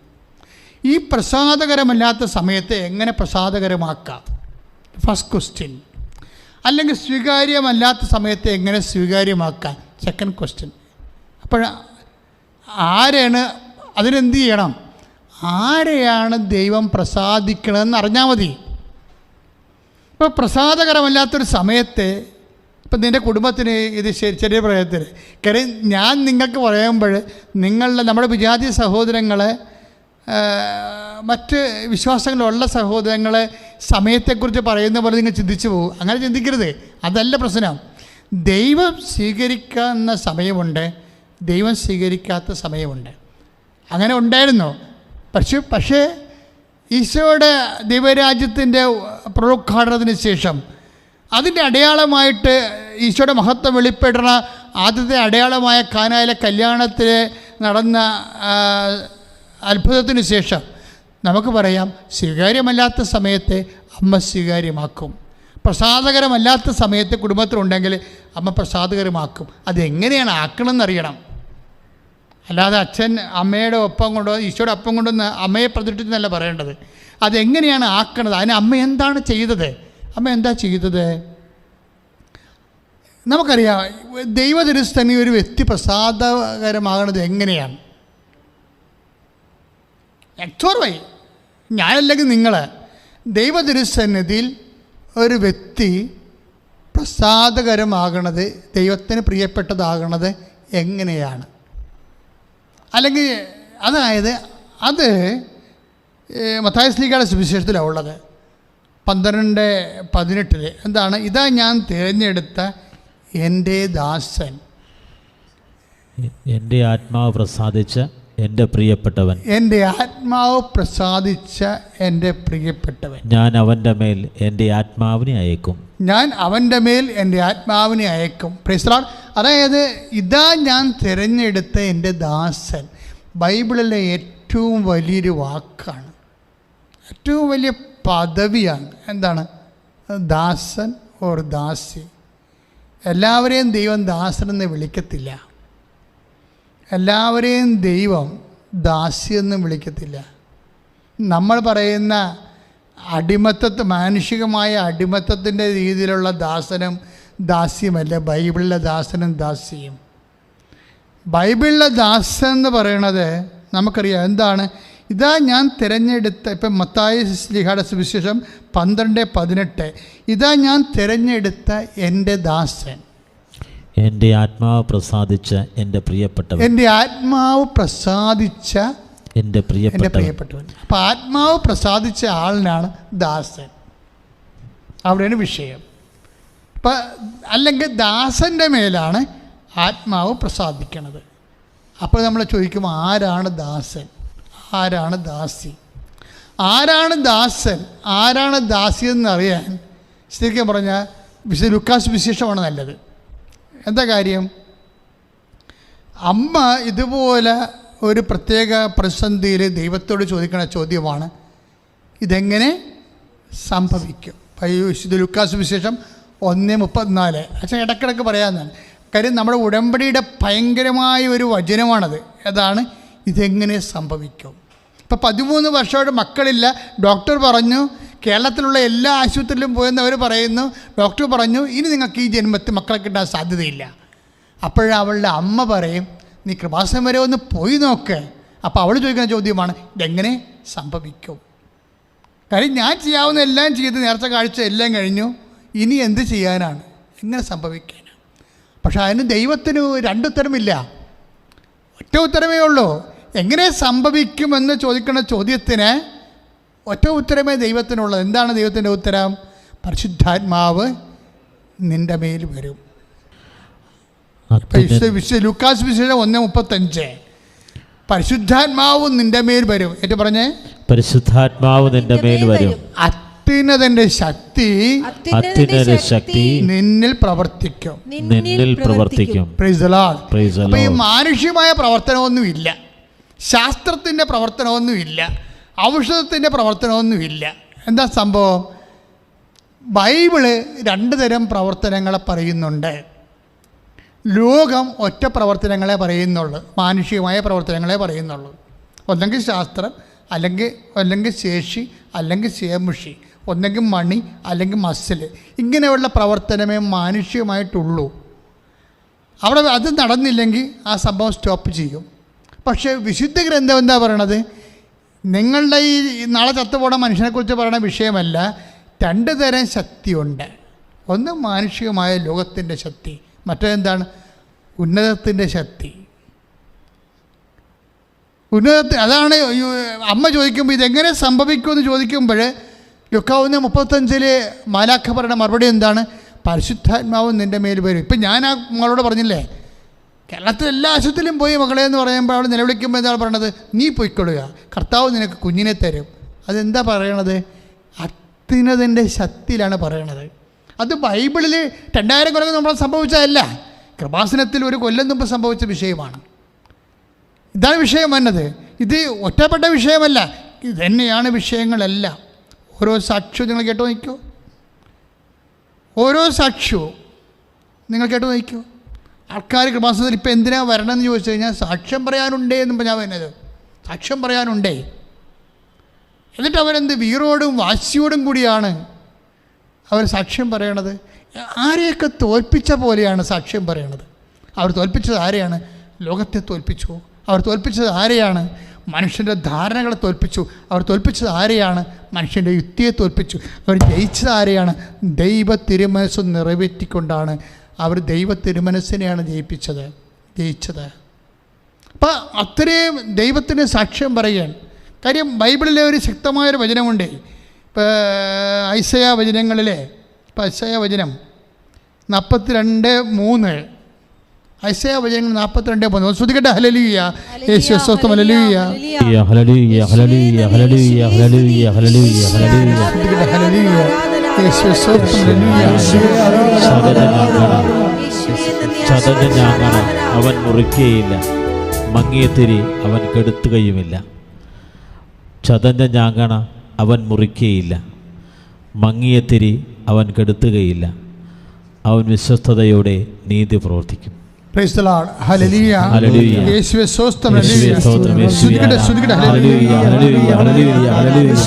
ആരാധന, ഹല്ലേലൂയ, ഹല്ലേലൂയ, ഹല്ലേലൂയ, ഹല്ലേലൂയ. യേശുവേ സ്തോത്രം, യേശുവേ നന്ദി, ഹല്ലേലൂയ, യേശുവേ ആരാധന, യേശുവേ ആരാധന. തികച്ചും വെടിഞ്ഞെങ്കിലും ഏവം സഹിച്ചു ക്രോധം തികച്ചും വെടിഞ്ഞെങ്കിലും ഞാനാറിപ്പാടിലെ കൈകളാ വീണ്ടും ഇരുപാടിയേ മുറിപ്പാട് കൈകളാ വീണ്ടും ഇരുപാടിയേറ്റി സർവീശ്വരൻ പാടുക സംപൂജിതൻ പാടുക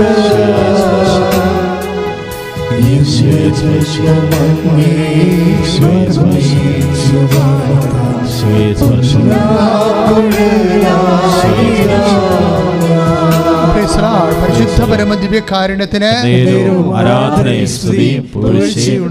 എൻ്റെ പ്രിയപ്പെട്ടവരെ, ഈ വചനം നമ്മൾ വായിച്ചതാണ്. ഐസയ 42:3 ചതഞ്ഞ ഞാങ്കണ അവൻ മുറിക്കുകയില്ല, മങ്ങിയ തിരി കെടുത്തുകയുമില്ല, അവ വിശ്വസ്തയോടെ നീതി പുലർത്തും. അടുത്ത വചനം ഇതിനേക്കാൾ ശക്തമാണ്. എന്താ പറയണത്? 4 പറഞ്ഞ ഭൂമിയിൽ നീതി സ്ഥാപിക്കുന്നത് വരെ, എന്ന് പറഞ്ഞേ, ഭൂമിയിൽ നീതി സ്ഥാപിക്കുന്നത് വരെ അവൻ പരാജയപ്പെടുകയില്ല. ഒന്നിനു പറഞ്ഞ ഭൂമിയിൽ നീതി സ്ഥാപിക്കുന്നവരെ, ഭൂമിയിൽ നീതി സ്ഥാപിക്കുന്നത് വരെ അവൻ പരാജയപ്പെടുകയില്ല. Price the Lord. ഇനി നമ്മൾ തിരിച്ചു പറയണം. എന്താണ്? ഞാൻ പരാജയപ്പെടുകയില്ലെന്ന് പറയണം. ഞാൻ ദൈവവേദന്റെ അടിസ്ഥാനത്തിൽ ഞാൻ പരാജയപ്പെടുകയില്ല. പറയുക, ഭൂമിയിൽ നീതി സ്ഥാപിക്കുന്നവരെ ദൈവ പൈതലായ ഞാൻ പരാജയപ്പെടുകയില്ല. Price the Lord. നമ്മുടെ പൗലോസ് പറഞ്ഞില്ലേ, എനിക്കൊരു ജ്ഞാനസ്ഥാനം ഈശോ പറഞ്ഞില്ലേ, എനിക്കൊരു ജ്ഞാനസ്ഥാനം സ്വീകരിക്കാനുണ്ട്. അപ്പോഴേ ഈ ജ്ഞാനസ്നാനം എന്ന് പറഞ്ഞാൽ എന്താ? ദൈവത്തിൻ്റെ ഹിതത്തിന് വേണ്ടി തന്നെ സമർപ്പിക്കുന്നതിന് ഏതറ്റം വരെയും പോകാൻ he's ready and we are also ready. ഇതാണ് നീതി എന്ന് പറയണത്. അതായത് 12:50 ലൂക്കാൻ്റെ സുവിശേഷം, വിശുദ്ധ ലൂക്കാൻ്റെ സുവിശേഷം, എനിക്കൊരു ജ്ഞാനസ്നാനം സ്വീകരിക്കാനുണ്ട് എന്ന് വെച്ചാൽ എന്താണ്? ഈശോ സ്വീകരിച്ച ജ്ഞാനസ്നാനം എന്താണെന്ന് നമുക്കറിയാം. പക്ഷേ അടിസ്ഥാനപരമായിട്ട് എന്താണ്? പിതാവിൻ്റെ മനസ്സിനെ ഏതറ്റം വരെയും സമർപ്പിക്കാൻ ഈശോ കാണിച്ച സമർപ്പണമാണ് ഈശോ നേടിയ നീതി എന്ന് പറയുന്നത്. അതാണ് എന്താണ്? അവൻ വിശ്വസ്തയോടെ നീതി പുലർത്തും, ഭൂമിയെ നീതി സ്ഥാപിക്കുന്നവരെ അവൻ പരാജയപ്പെടുകയില്ല. ഞാൻ സാക്ഷ്യം പറഞ്ഞ മക്കളുടെ വീറും വാശിയും കണ്ടപ്പോഴേ അത് വ്യാഖ്യാനിച്ചാണ് ഞാനിവിടെ എത്തിയത്, ഈ വചനത്തിലെത്തിയത്.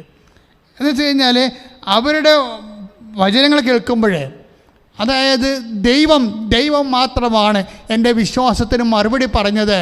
ഈ കാലഘട്ടത്തിൽ ഈ അവസ്ഥയിൽ എന്നെ കൈപിടിച്ചുയർത്തിയത് ദൈവം മാത്രമാണെന്ന് പറയുമ്പോഴേ, ആ ദൈവം കൈപിടിച്ചുയർത്താൻ സ്വീകാര്യമല്ലാത്ത ഒരു കാലമായിരുന്നു അവരുടേത്, പ്രസാദകരമല്ലാത്തൊരു കാലമായിരുന്നു അവരുടേത്. ഈ പ്രസാദകരമല്ലാത്ത കാലത്തെ പ്രസാദകരമാക്കാൻ, ഈ സ്വീകാര്യമല്ലാത്ത കാലത്തെ സ്വീകാര്യമാക്കാൻ നമുക്ക് സാധിക്കും എന്ന് നമ്മളോട് പറഞ്ഞത് ആരാണ്? അമ്മയാണ്. അമ്മ എങ്ങനെ പറഞ്ഞു? അത്യുന്നതിൻ്റെ ശക്തി നിന്നെ പ്രവർത്തിക്കുമെന്ന് പറഞ്ഞില്ലേ ലൂക്കാ 1:35. എന്നിട്ട് അത് കേട്ടപ്പോൾ അമ്മ എന്താ പറഞ്ഞത്? ഇതാ കർത്താവിൻ്റെ ദാസി. അത്യുന്നതിൻ്റെ ശക്തി, മനുഷ്യന്മാരുടെ ശക്തി, യുക്തിയുടെ ശക്തി, ശാസ്ത്രത്തിൻ്റെ ശക്തി, ശരീരത്തിൻ്റെ ശക്തി, പണത്തിൻ്റെ ശക്തി, പറമ്പിൻ്റെ ശക്തി, പാർട്ടിയുടെ ശക്തി, ഇങ്ങനെ പല ശക്തികൾ ലോകത്തുണ്ട്. അതിനൊന്നും നമ്മൾ ദാസ്യങ്ങളല്ല, അതിനൊന്നും നമ്മൾ ദാസ്യവരെ എടുക്കേണ്ട കാര്യമില്ല. ഓരോരോ കാലത്ത് സഭ പല പല കാര്യങ്ങളിൽ ഇവിടെ പീഡിപ്പിക്കപ്പെടുന്നുണ്ട്. സഭ ചെയ്യാത്ത തെറ്റിന് പോലും 10 വോട്ട് നേടാൻ വേണ്ടി സഭയെ പ്രതിഷ്ഠാനത്ത് നിർത്തിക്കൊണ്ട് മറ്റു സമുദായക്കാരുടെ പ്രീണനങ്ങളും അവരുടെ താല്പര്യങ്ങളും എടുത്തുകൊണ്ട് കസേര ഉറപ്പിക്കാൻ വേണ്ടി സഭയെ കരുവാക്കിയിട്ടുള്ള കാലഘട്ടങ്ങൾ കഴിഞ്ഞു പോവുകയാണ്. പക്ഷേ അങ്ങനെയുള്ള കാലങ്ങളിലൊന്നും സഭ ആരുടെയും ദാസ്യമാകത്തില്ല. ജ്ഞാനസ്ഥാനം വെള്ളം വീണവനാകാതിരിക്കാം, പക്ഷേ കർത്താവിൻ്റെ ദാസിയാകാൻ അല്ലെങ്കിൽ ദാസനാകാൻ കഴിയാത്ത വ്യക്തി ലോകത്തിൻ്റെ ദാസനാകും, അല്ലെങ്കിൽ ദാസിയാകും. അങ്ങനെ ആ അവസ്ഥയിൽ അവർ അന്ത്യം കുറിക്കുകയും ചെയ്യും. ഞാൻ പറഞ്ഞു വരേണ്ട കാര്യം, വിശ്വാസിയെ സംബന്ധിച്ചിടത്തോളം ഇവിടെ ഒറ്റ ദാസനേ ഉള്ളൂ. ആരാണ്? ദൈവത്തിൻ്റെ ദാസൻ. അതാണ് അമ്മ പറയണത്. അമ്മ പറഞ്ഞ അസ്വീകാര്യമായ സമയത്തെ എങ്ങനെ അമ്മ സ്വീകാര്യമാക്കി, പ്രസാദകരമല്ലാത്ത സമയത്തെ എങ്ങനെ പ്രസാദകരമാക്കി. With a single word. എന്താണ്? Behold the handmaid of the Lord, be to done to me according to thy word. ഇതാ കർത്താവിൻ്റെ ദാസി. പിന്നെന്താ പറയണത്?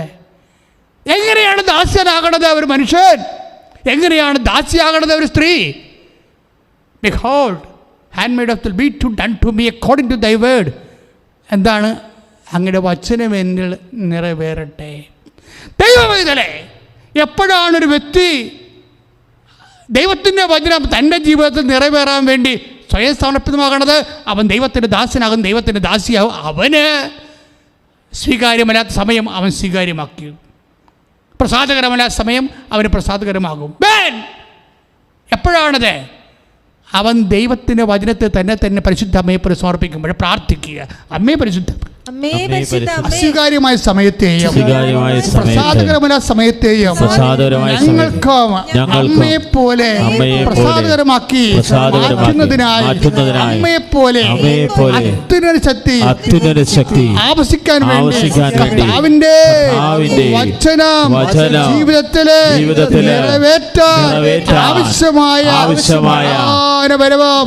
അഭിഷേകവും നൽകണമേ. ശ്രദ്ധിക്കട്ടെ. Hallelujah, hallelujah, hallelujah. യേശുവേ സ്തോത്രം, യേശുവേ നന്ദി. കർത്താവേ, കർത്താവേ അങ്ങയുടെ ഹിതം നിറവേറാൻ ദൈവത്തിന്റെ ശക്തി ഞങ്ങളുടെ മേൽ നിറയട്ടെ. Hallelujah, hallelujah, hallelujah. യേശുവേ ആരാധന, യേശുവേ ആരാധന.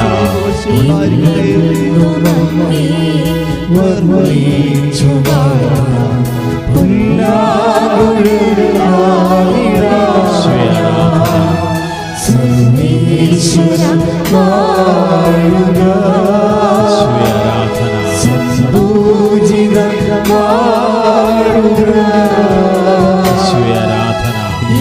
എന്നും അങ്ങേ വർണ്ണിച്ചു വാഴ്ത്താം.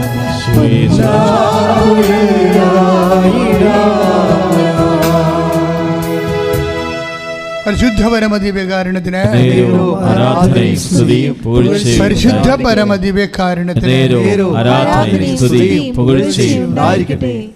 പ്രിയമുള്ളവരെ,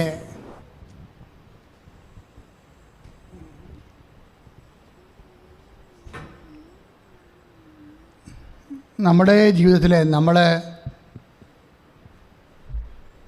ദൈവത്തിൻ്റെ ദാസൻ, ദൈവത്തിൻ്റെ ദാസി ആയി മാറുമ്പോഴാണ് അസ്വീകാര്യമായ സമയം സ്വീകാര്യമാകണതും പ്രസാദകമല്ലാത്ത സമയം പ്രസാദകരമായി മാറ്റുന്നതും അതിൻ്റെ മാതൃകയും മധ്യസ്ഥവുമായാണ് പരിശുദ്ധ അമ്മയെന്നുള്ളതാണ് ഇന്നത്തെ സുവിശേഷ പ്രമേയം. എപ്പോഴും നമ്മൾ മനസ്സിലാക്കേണ്ടത് ഇങ്ങനെ ദാസൻ ആയാൽ, ഇങ്ങനെ ദാസിയായാൽ എങ്ങനെ നമുക്ക് ദൈവത്തിൻ്റെ ദാസനാകാം?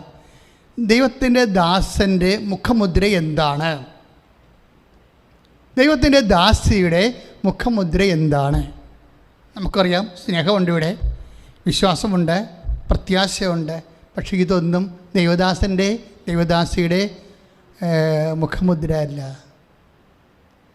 ദൈവത്തിൻ്റെ ദാസൻ്റെ അല്ലെങ്കിൽ ദൈവദാസിയുടെ ഇപ്പോൾ ദൈവസ്നേഹം, പ്രത്യാശ, അല്ലെങ്കിൽ അതുപോലെ തന്നെ വിശ്വാസം, അങ്ങനെ തിയോളജിക്കൽ വെർച്യൂസ്, വിശ്വാസം, പ്രത്യാശ, സ്നേഹം. പക്ഷെ ഇതൊന്നും ദാസൻ്റെ പ്രഖ്യാപിതമായ മുദ്രയല്ല. അപ്പോൾ നിങ്ങൾ ചോദിക്കും, ഒരു ദാസൻ്റെ അസ്വീകാര്യമായ സമയത്തെ സ്വീകാര്യമാക്കി മാറ്റാൻ കഴിവുള്ള ദാസൻ്റെ,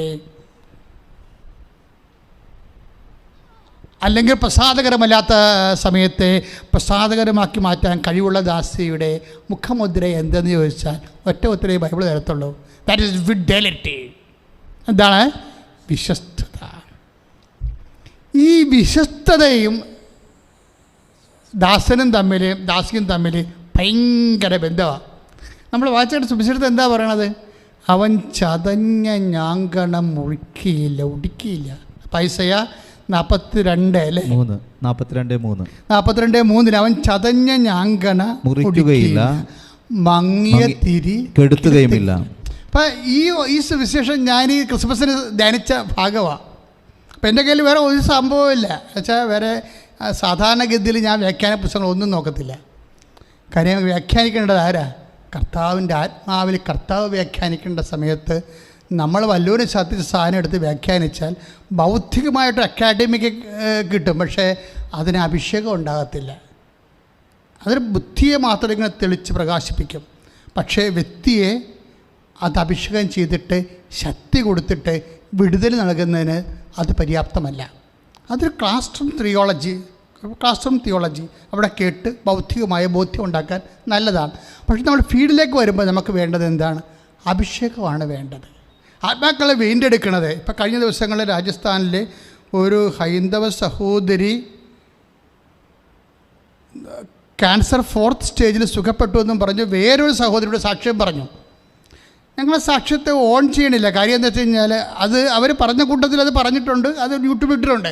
അത് ഓൺ ചെയ്യാൻ തന്നെ കാരണം ആ വ്യക്തി ഇവിടെ വന്ന് സാക്ഷ്യം പറയുമ്പോഴാണ് ഞങ്ങളത് ഓൺ ചെയ്യണത്. പക്ഷെ ആ വ്യക്തി, ആ സൗഖ്യപ്പെട്ട വ്യക്തി പിന്നീട് നടത്തിയിട്ടുള്ള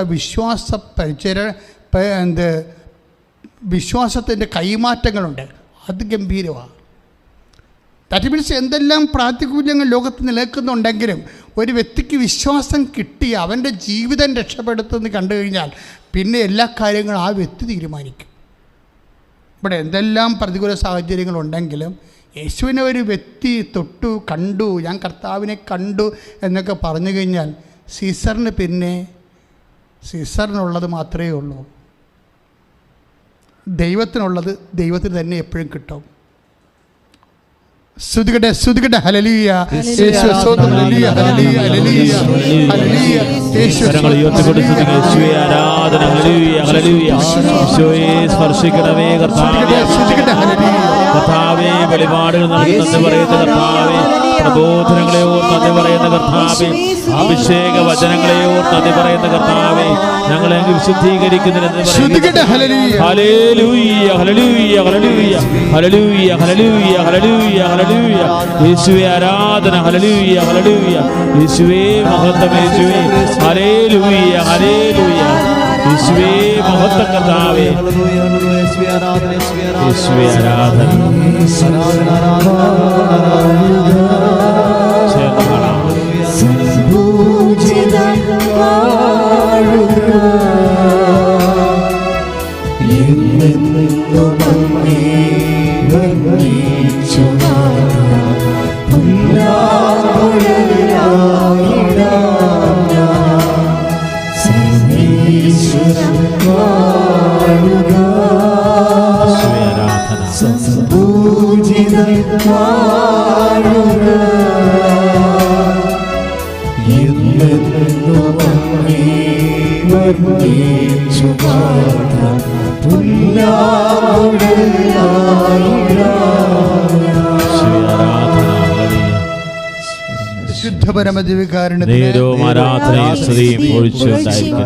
അപ്പൊ ദാസന്റെ അഥവാ ദാസിയുടെ മുഖമുദ്രയായിട്ട് ഐസയ 42:3 എന്താ പറയണത്? അവൻ അല്ലെങ്കിൽ അവൾ വിലപിക്കുകയോ അതുപോലെ സ്വരമുയർത്തുകയോ ഇല്ല. രണ്ട് കാര്യങ്ങളാണ്. ഒന്ന്, നമുക്കൊരു വ്യക്തിക്ക് ചെയ്യാവുന്ന ഒരു ജീവിത പ്രതിസന്ധിയുടെ മുമ്പിൽ ഒരു വ്യക്തിക്ക് ചെയ്യാവുന്ന രണ്ട് കാര്യങ്ങളാണ്. ഒന്നെന്താണ്? വിലപിക്കുക, നിലവിളിച്ചുകൊണ്ടിരിക്കുക, കരഞ്ഞുകൊണ്ടിരിക്കുക. ഒരു ജീവിത പ്രതിസന്ധി, ഇപ്പോൾ രോഗമാകാം, ക്ഷീണമാകാം, അല്ലെങ്കിൽ ജീവിതത്തിൽ ഒറ്റപ്പെട്ടു പോയ അവസ്ഥയാകാം, ഭർത്താവ് മരിച്ച അവസ്ഥയാകാം, ഭാര്യ മരിച്ച അവസ്ഥയാകാം, കുഞ്ഞുങ്ങൾ അബോർട്ട് ചെയ്ത അവസ്ഥയാകാം, ഉള്ള കല്യാണം പോയ അവസ്ഥയാകാം, അല്ലെങ്കിൽ ഡൈവേഴ്സായ അവസ്ഥയാകാം. Whatever may the situations, ഒരു വ്യക്തിക്ക് ചെയ്യാവുന്ന കാര്യങ്ങൾ എന്താണ്? ഒന്നെങ്കിൽ വിലപിക്കാം. എന്തുമാത്രം ഞാൻ സ്നേഹിച്ചതാണ്, എന്തുമാത്രം ഞാൻ എൻ്റെ കയ്യിലെ വളവരെ ഊരിക്കൊടുത്ത് പണയം വെച്ച് കൊടുത്തതാണ്, എന്നിട്ട് എന്നോട് ഇങ്ങനെ ചെയ്തല്ല. അവർക്ക് ലമെൻറ്റേഷൻ നടത്താൻ പറ്റും, വിലപിക്കാൻ പറ്റും. ഒരു വ്യക്തിക്ക് നഷ്ടപ്പെട്ടു പോയാൽ, ശരി പറയാം, മരിക്കുമ്പോൾ ഇപ്പം ഞങ്ങളൊക്കെ പെണ്ണെടുക്കാൻ പോകുമ്പോൾ എനിക്ക് ഭയങ്കര സങ്കടമാണ്. കാര്യം സഹിക്കാൻ പറ്റാത്ത സിറ്റുവേഷൻസാണ് അവിടെ ഉള്ളത് മുഴുവനും. അപ്പോൾ ചിലരൊക്കെ ഇങ്ങനെ കരഞ്ഞുകൊണ്ട് ചോദിക്കും, പോവുകയാണോ, എന്നെയും വിട്ട് പോവുകയാണെന്നൊക്കെ ചോദിക്കുമ്പോഴേ നമ്മുടെ കണ്ണ് നിറഞ്ഞു പോകും. പക്ഷേ കുറച്ച് കഴിയുമ്പോൾ അവരതിൽ നിന്ന് റിലീവ്ഡ് ആവും. അത് ഞാൻ കണ്ടിട്ടുണ്ട്. അപ്പോൾ ഞാൻ പണ്ട് കൊച്ചച്ഛനായിരുന്ന കാലത്തൊക്കെ ഇത് വെക്കുമ്പോൾ ഞാൻ ദൈവമേ, എന്നും കൊന്ന് ഇവിടെ ജീവിതം ഇങ്ങനെ തന്നെ ആയിരിക്കുമല്ലേ ഇനിയെന്നും. പക്ഷേ 2 മാസം കഴിയുമ്പോൾ അവർ റിലീവ്ഡ് ആവില്ല, അത് നിരാശ. പക്ഷേ അതല്ല പ്രശ്നം. ഇങ്ങനെയൊക്കെയുള്ള സിറ്റുവേഷൻസ് ഉണ്ടായാൽ ഒരു വിശ്വാസി കൈവരിക്കേണ്ട, ഒരു വിശ്വാസി ആരാണ്, ഒരു ദാസി ആരാണെന്ന് നിങ്ങൾ അറിയണം. ദാസിയുടെ ഗുണങ്ങൾ എന്താണ്? അല്ലെങ്കിൽ ദാസൻ്റെ ഗുണമുണ്ട്, അവൻ വിലപിക്കത്തില്ല. അവൻ വിലപിക്കത്തില്ല എന്ന് വെച്ച് കഴിഞ്ഞാൽ എന്താ? ഇപ്പം പരിശുദ്ധ അമ്മയുടെ കാര്യം തന്നെ എടുക്കുക. അമ്മയ്ക്ക് ഈ തണുപ്പുള്ള രാത്രി, അതായത് കഠിനമായ ശരീരം കുത്തിത്തുളച്ച് കയറുന്ന തണുപ്പുള്ള രാത്രി, ഈ ചാണകത്തിൻ്റെയും മൂത്രത്തിൻ്റെയും മണവും കേട്ട് ആരും നോക്കാനും തിരക്കാനും ഇല്ലാതെ ഈ നിസ്സഹായനായി ഒരു വീട് പോലും, ഒരു ചാർത്ത് പോലും ഒപ്പിച്ച് തൻ്റെ ഭാര്യയ്ക്ക് പ്രസവിക്കാൻ കൊടുക്കാൻ പറ്റാതെ നിസ്സഹായനായിട്ട് ഇങ്ങനെ ആവശ്യപ്പെടാതെ നിൽക്കുമ്പോൾ ആരാണ് കരയാത്തത്? ആരും കരഞ്ഞു പോകും. വെറുതെ കുത്തിയിരുന്ന് പ്രസവിച്ചുകൊണ്ടിരുന്ന് നിലവിളിച്ചുകൊണ്ടിരിക്കും. ഞാൻ ഒത്തിരി പേരെ കണ്ടിട്ടുണ്ട്. ഭർത്താക്കന്മാർ കള്ളുകുടിയന്മാരായിട്ട് ആശുപത്രി കൊണ്ട് ആക്കിയിട്ട് 3 ദിവസമായിട്ട് കിടക്കാതെ വരുമ്പോഴേ നമ്മൾ ആ വാർഡിൽ പ്രാർത്ഥിക്കാൻ വേണ്ടി ചെല്ലുമ്പോൾ നമ്മളോട് പറയാം, അച്ഛാ ഇത് പെറ്റതിന് മുമ്പേ വന്നില്ല, പെറ്റിട്ട് ഇപ്പം 5 ദിവസമായി, അമ്മയമ്മ കൂടെ ഉണ്ട്, എന്നുവെച്ചാൽ ഭാര്യയുടെ അമ്മ കൂടെ ഉണ്ട്, അവർ മാത്രമേ ഉള്ളൂ, മരുമകൻ വന്നില്ല. അവൻ വെള്ളത്തിൻ്റെ പുറമോ അല്ലെങ്കിൽ തോന്നിവാസത്തിലോ ആണ്. പക്ഷേ ആ കൊച്ചിനെ കണ്ട മുഖം പോലും കാണാൻ വന്നില്ല എന്ന് പറയുമ്പോൾ അത് തന്നെയാണ് അവർ പറയുന്നത്. അച്ഛാ ഈ കുഞ്ഞിൻ്റെ മുഖം അപ്പോൾ അമ്മായിയമ്മ നമ്മൾ പറയും, അച്ഛാ ഈ കുഞ്ഞിൻ്റെ മുഖം പോലും കാണാൻ അവൻ വന്നില്ല അച്ഛാ എന്ന് പറയുമ്പോൾ അമ്മായിയമ്മ നിലവിളിക്കും. ഇതാണ് നിലവിളിക്കുക, വിലപിക്കുക എന്ന് പറയുന്നത്. മകൾ മാത്രമല്ല, പക്ഷേ ആ സിറ്റുവേഷൻ ഭയങ്കര സങ്കടകരമാണ്. കാര്യം കെട്ടിച്ച് വിട്ടിട്ട് ഗർഭിണിയായിട്ട് വീട്ടിൽ തിരക്കാതെ ഇരുന്നിട്ട് അവസാനം നമ്മൾ ആശുപത്രി കൊണ്ടുവന്ന് ആശുപത്രി ആ കുഞ്ഞിൻ്റെ മുഖം പോലും കാണാൻ പറ്റാത്ത അത്ര കഠോരമായ ദുഷ്ടന്മാർ ഞാൻ പറഞ്ഞത് കെട്ടാൻ നിൽക്കുന്നതാണ്. ചില ആൾക്കാർ കെട്ടിപ്പാപികളായിട്ടുള്ള ആൾക്കാരുണ്ട്. അവർ കല്യാണം കഴിക്കാതിരുന്നെങ്കിൽ അവർ വിശുദ്ധരായി ജീവിച്ചേരാൻ. കാര്യം കെട്ടാൻ യോഗ്യതയില്ലാത്തവൻ. അപ്പം ഞങ്ങൾക്കൊക്കെ എന്താ വിളി കിട്ടിയപ്പോൾ കെട്ടാൻ യോഗ്യതയില്ലെന്ന് മനസ്സിലായി, ഞങ്ങൾ കല്യാണം കഴിക്കില്ല, കർത്താവിനെ സ്വീകരിച്ചു. അതെന്താണ്? ആ വിളിയുടെ കാലത്ത് ഞങ്ങളത് തിരിച്ചറിഞ്ഞതാണത്. പിന്നീട് അതിനെ പരിപോഷിപ്പിച്ചുകൊണ്ട് വന്നതാണ്. ഇന്നും എന്ത് പറ്റണ്? എത്രയോ സന്തോഷമായിട്ട് എത്ര രോഗങ്ങൾ വന്ന് ക്രിസ്മസ് പോലും ഇല്ല ജീവിതത്തിൽ, പക്ഷെ നമുക്ക് പ്രശ്നങ്ങളൊന്നുമില്ല. ക്രിസ്മസിൻ്റെ ദിവസമൊക്കെ 6 രോഗങ്ങളായിട്ടാണ് എനിക്ക് അവസ്ഥ, 4 രോഗങ്ങൾ. എന്നിട്ട് ആരോഗ്യം പരാതി പറഞ്ഞു. അതെന്താ കാര്യം? ഈ അമ്മയെടുക്കുന്ന പഠിച്ചതാണ്. അമ്മ എന്താ ചെയ്യണത്? ഈ പാതിരാത്രിക്ക് ഒരു മനുഷ്യൻ പോലും വരണില്ല, തിരക്കണില്ല, മനുഷ്യപ്പറ്റില്ല, ആരും അന്വേഷിച്ച് വരണില്ല. ഞാൻ ബെത്ലഹേമിൽ പോയി അമ്മ പെറ്റുകിടന്ന സ്ഥലം കണ്ടത് അവിടെ ഒരു കുത്തിയിരുന്ന് ഈ കൊന്തയിലെ ആളാണ്. അപ്പം ഞാനിപ്പോൾ ഈ ബെത്ലഹേമിലേക്ക് ഞാൻ നോക്കുമ്പോഴും നമ്മളുടെ കറക്റ്റ് ഇതാണ് എന്താ ഹൈ റേഞ്ചിലുള്ള സ്ഥലമുണ്ടല്ലോ നമ്മളെല്ലാവരും ആൾക്കാരൊക്കെ പോകുന്നത്, ഞാൻ മറന്നു സ്ഥലം. അതുപോലെ നല്ല പച്ചപ്പുല്ലിങ്ങനെ പിരിച്ച് നല്ല തണുത്ത പ്രകൃതിയാണ് അവിടെ.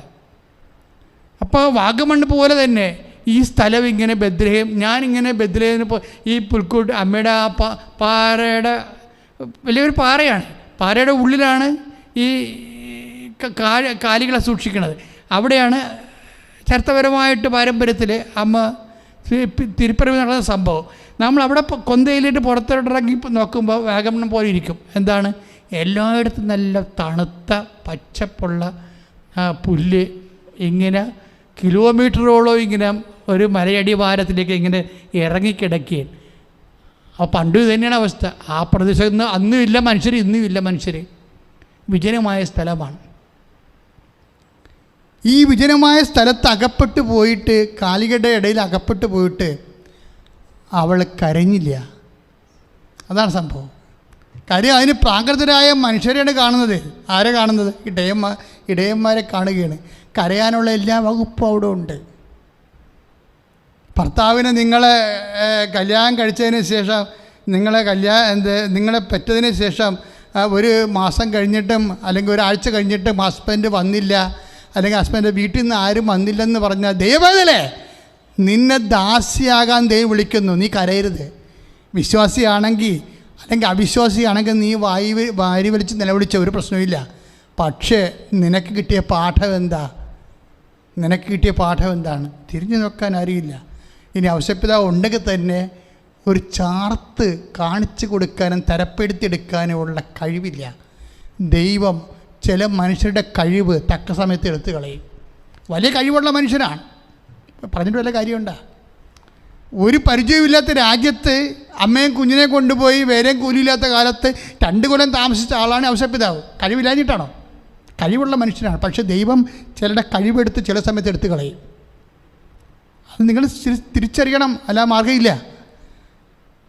നിൻ്റെ ഭർത്താവിനെ നിന്നെ നോക്കാനും തിരക്കാനും അന്വേഷിക്കാനും ഒക്കെ കഴിവുണ്ടേ, പക്ഷെ ചില സമയത്ത് ആ ഓർമ്മ കിട്ടത്തില്ല. എന്ത് ചെയ്യാനാ? അല്ലെങ്കിൽ അയാൾ ചെയ്തിട്ടൊന്നും ഒക്കത്തില്ല. അയാൾ ചെയ്യും, പക്ഷെ ഒക്കത്തില്ല. പല പല വേലകളും പല പല പരിപാടിയൊക്കെ ചെയ്തിട്ടുണ്ട്, പക്ഷെ ഒന്നും ഒക്കണില്ല. എല്ലാ വലിയ കഴിവുള്ള മനുഷ്യർക്ക് ചില സമയത്ത് എല്ലാ കഴിവുകളും നഷ്ടപ്പെട്ട പോലെ വരും. ഔഷധപിതാവ് വലിയ കഴിവുള്ള മനുഷ്യനായിരുന്നു. ഒറ്റയ്ക്ക് ഈ അമ്മയും കുഞ്ഞിനെയും ചോരക്കുഞ്ഞിനെയും കൊണ്ടുപോയി വേറെ ഒരു രാജ്യത്ത് പോയി. അത് വെറുതെ പെരുന്നാളിന് പോയതല്ല. ഊരിപ്പിടിച്ച വാളുമായി ഹെറോദസിൻ്റെ പട്ടാളക്കാർ പുറകെ വരുമ്പോൾ മുമ്പേ വീണ് ജീവനം കൊണ്ട് ഓടുകയാണ്. അങ്ങനെ ഓടിപ്പോയി അന്യരാജ്യത്ത് ഈ അമ്മയും കുഞ്ഞിനെയും 2 കൊല്ലം താമസിപ്പിക്കാനുള്ള ചങ്കൂറ്റം ഉണ്ടായിരുന്ന മനുഷ്യനാണ്. പക്ഷേ ഈ രാത്രി ചങ്കൂറ്റം പോയി, പെറ്റ ദിവസം ചങ്കൂറ്റം പോയി. ഒരു വീട് പോലും കാണിച്ചു കൊടുക്കാൻ പറ്റണില്ല. ദൈവമേ, നിനക്ക് നിൻ്റെ പണം, നിൻ്റെ ശക്തി, നിൻ്റെ സ്വാധീനം ചില സമയത്ത് വർക്കൗട്ട് ചെയ്യത്തില്ല. അപ്പോൾ നിനക്ക് കരയാൻ മാത്രമേ പറ്റത്തുള്ളൂ. പക്ഷേ അമ്മ നിന്നോട് പറയുന്നു, അപ്പോഴും നീ കരയരുത് മോളെ. എന്താണ്? അപ്പനറിയാതെ ഒന്നും സംഭവിക്കത്തില്ല. ശ്രുതികട്ടെ, ശ്രുതികട്ടെ. ആരാധന. Hallelujah, hallelujah, hallelujah, hallelujah, hallelujah,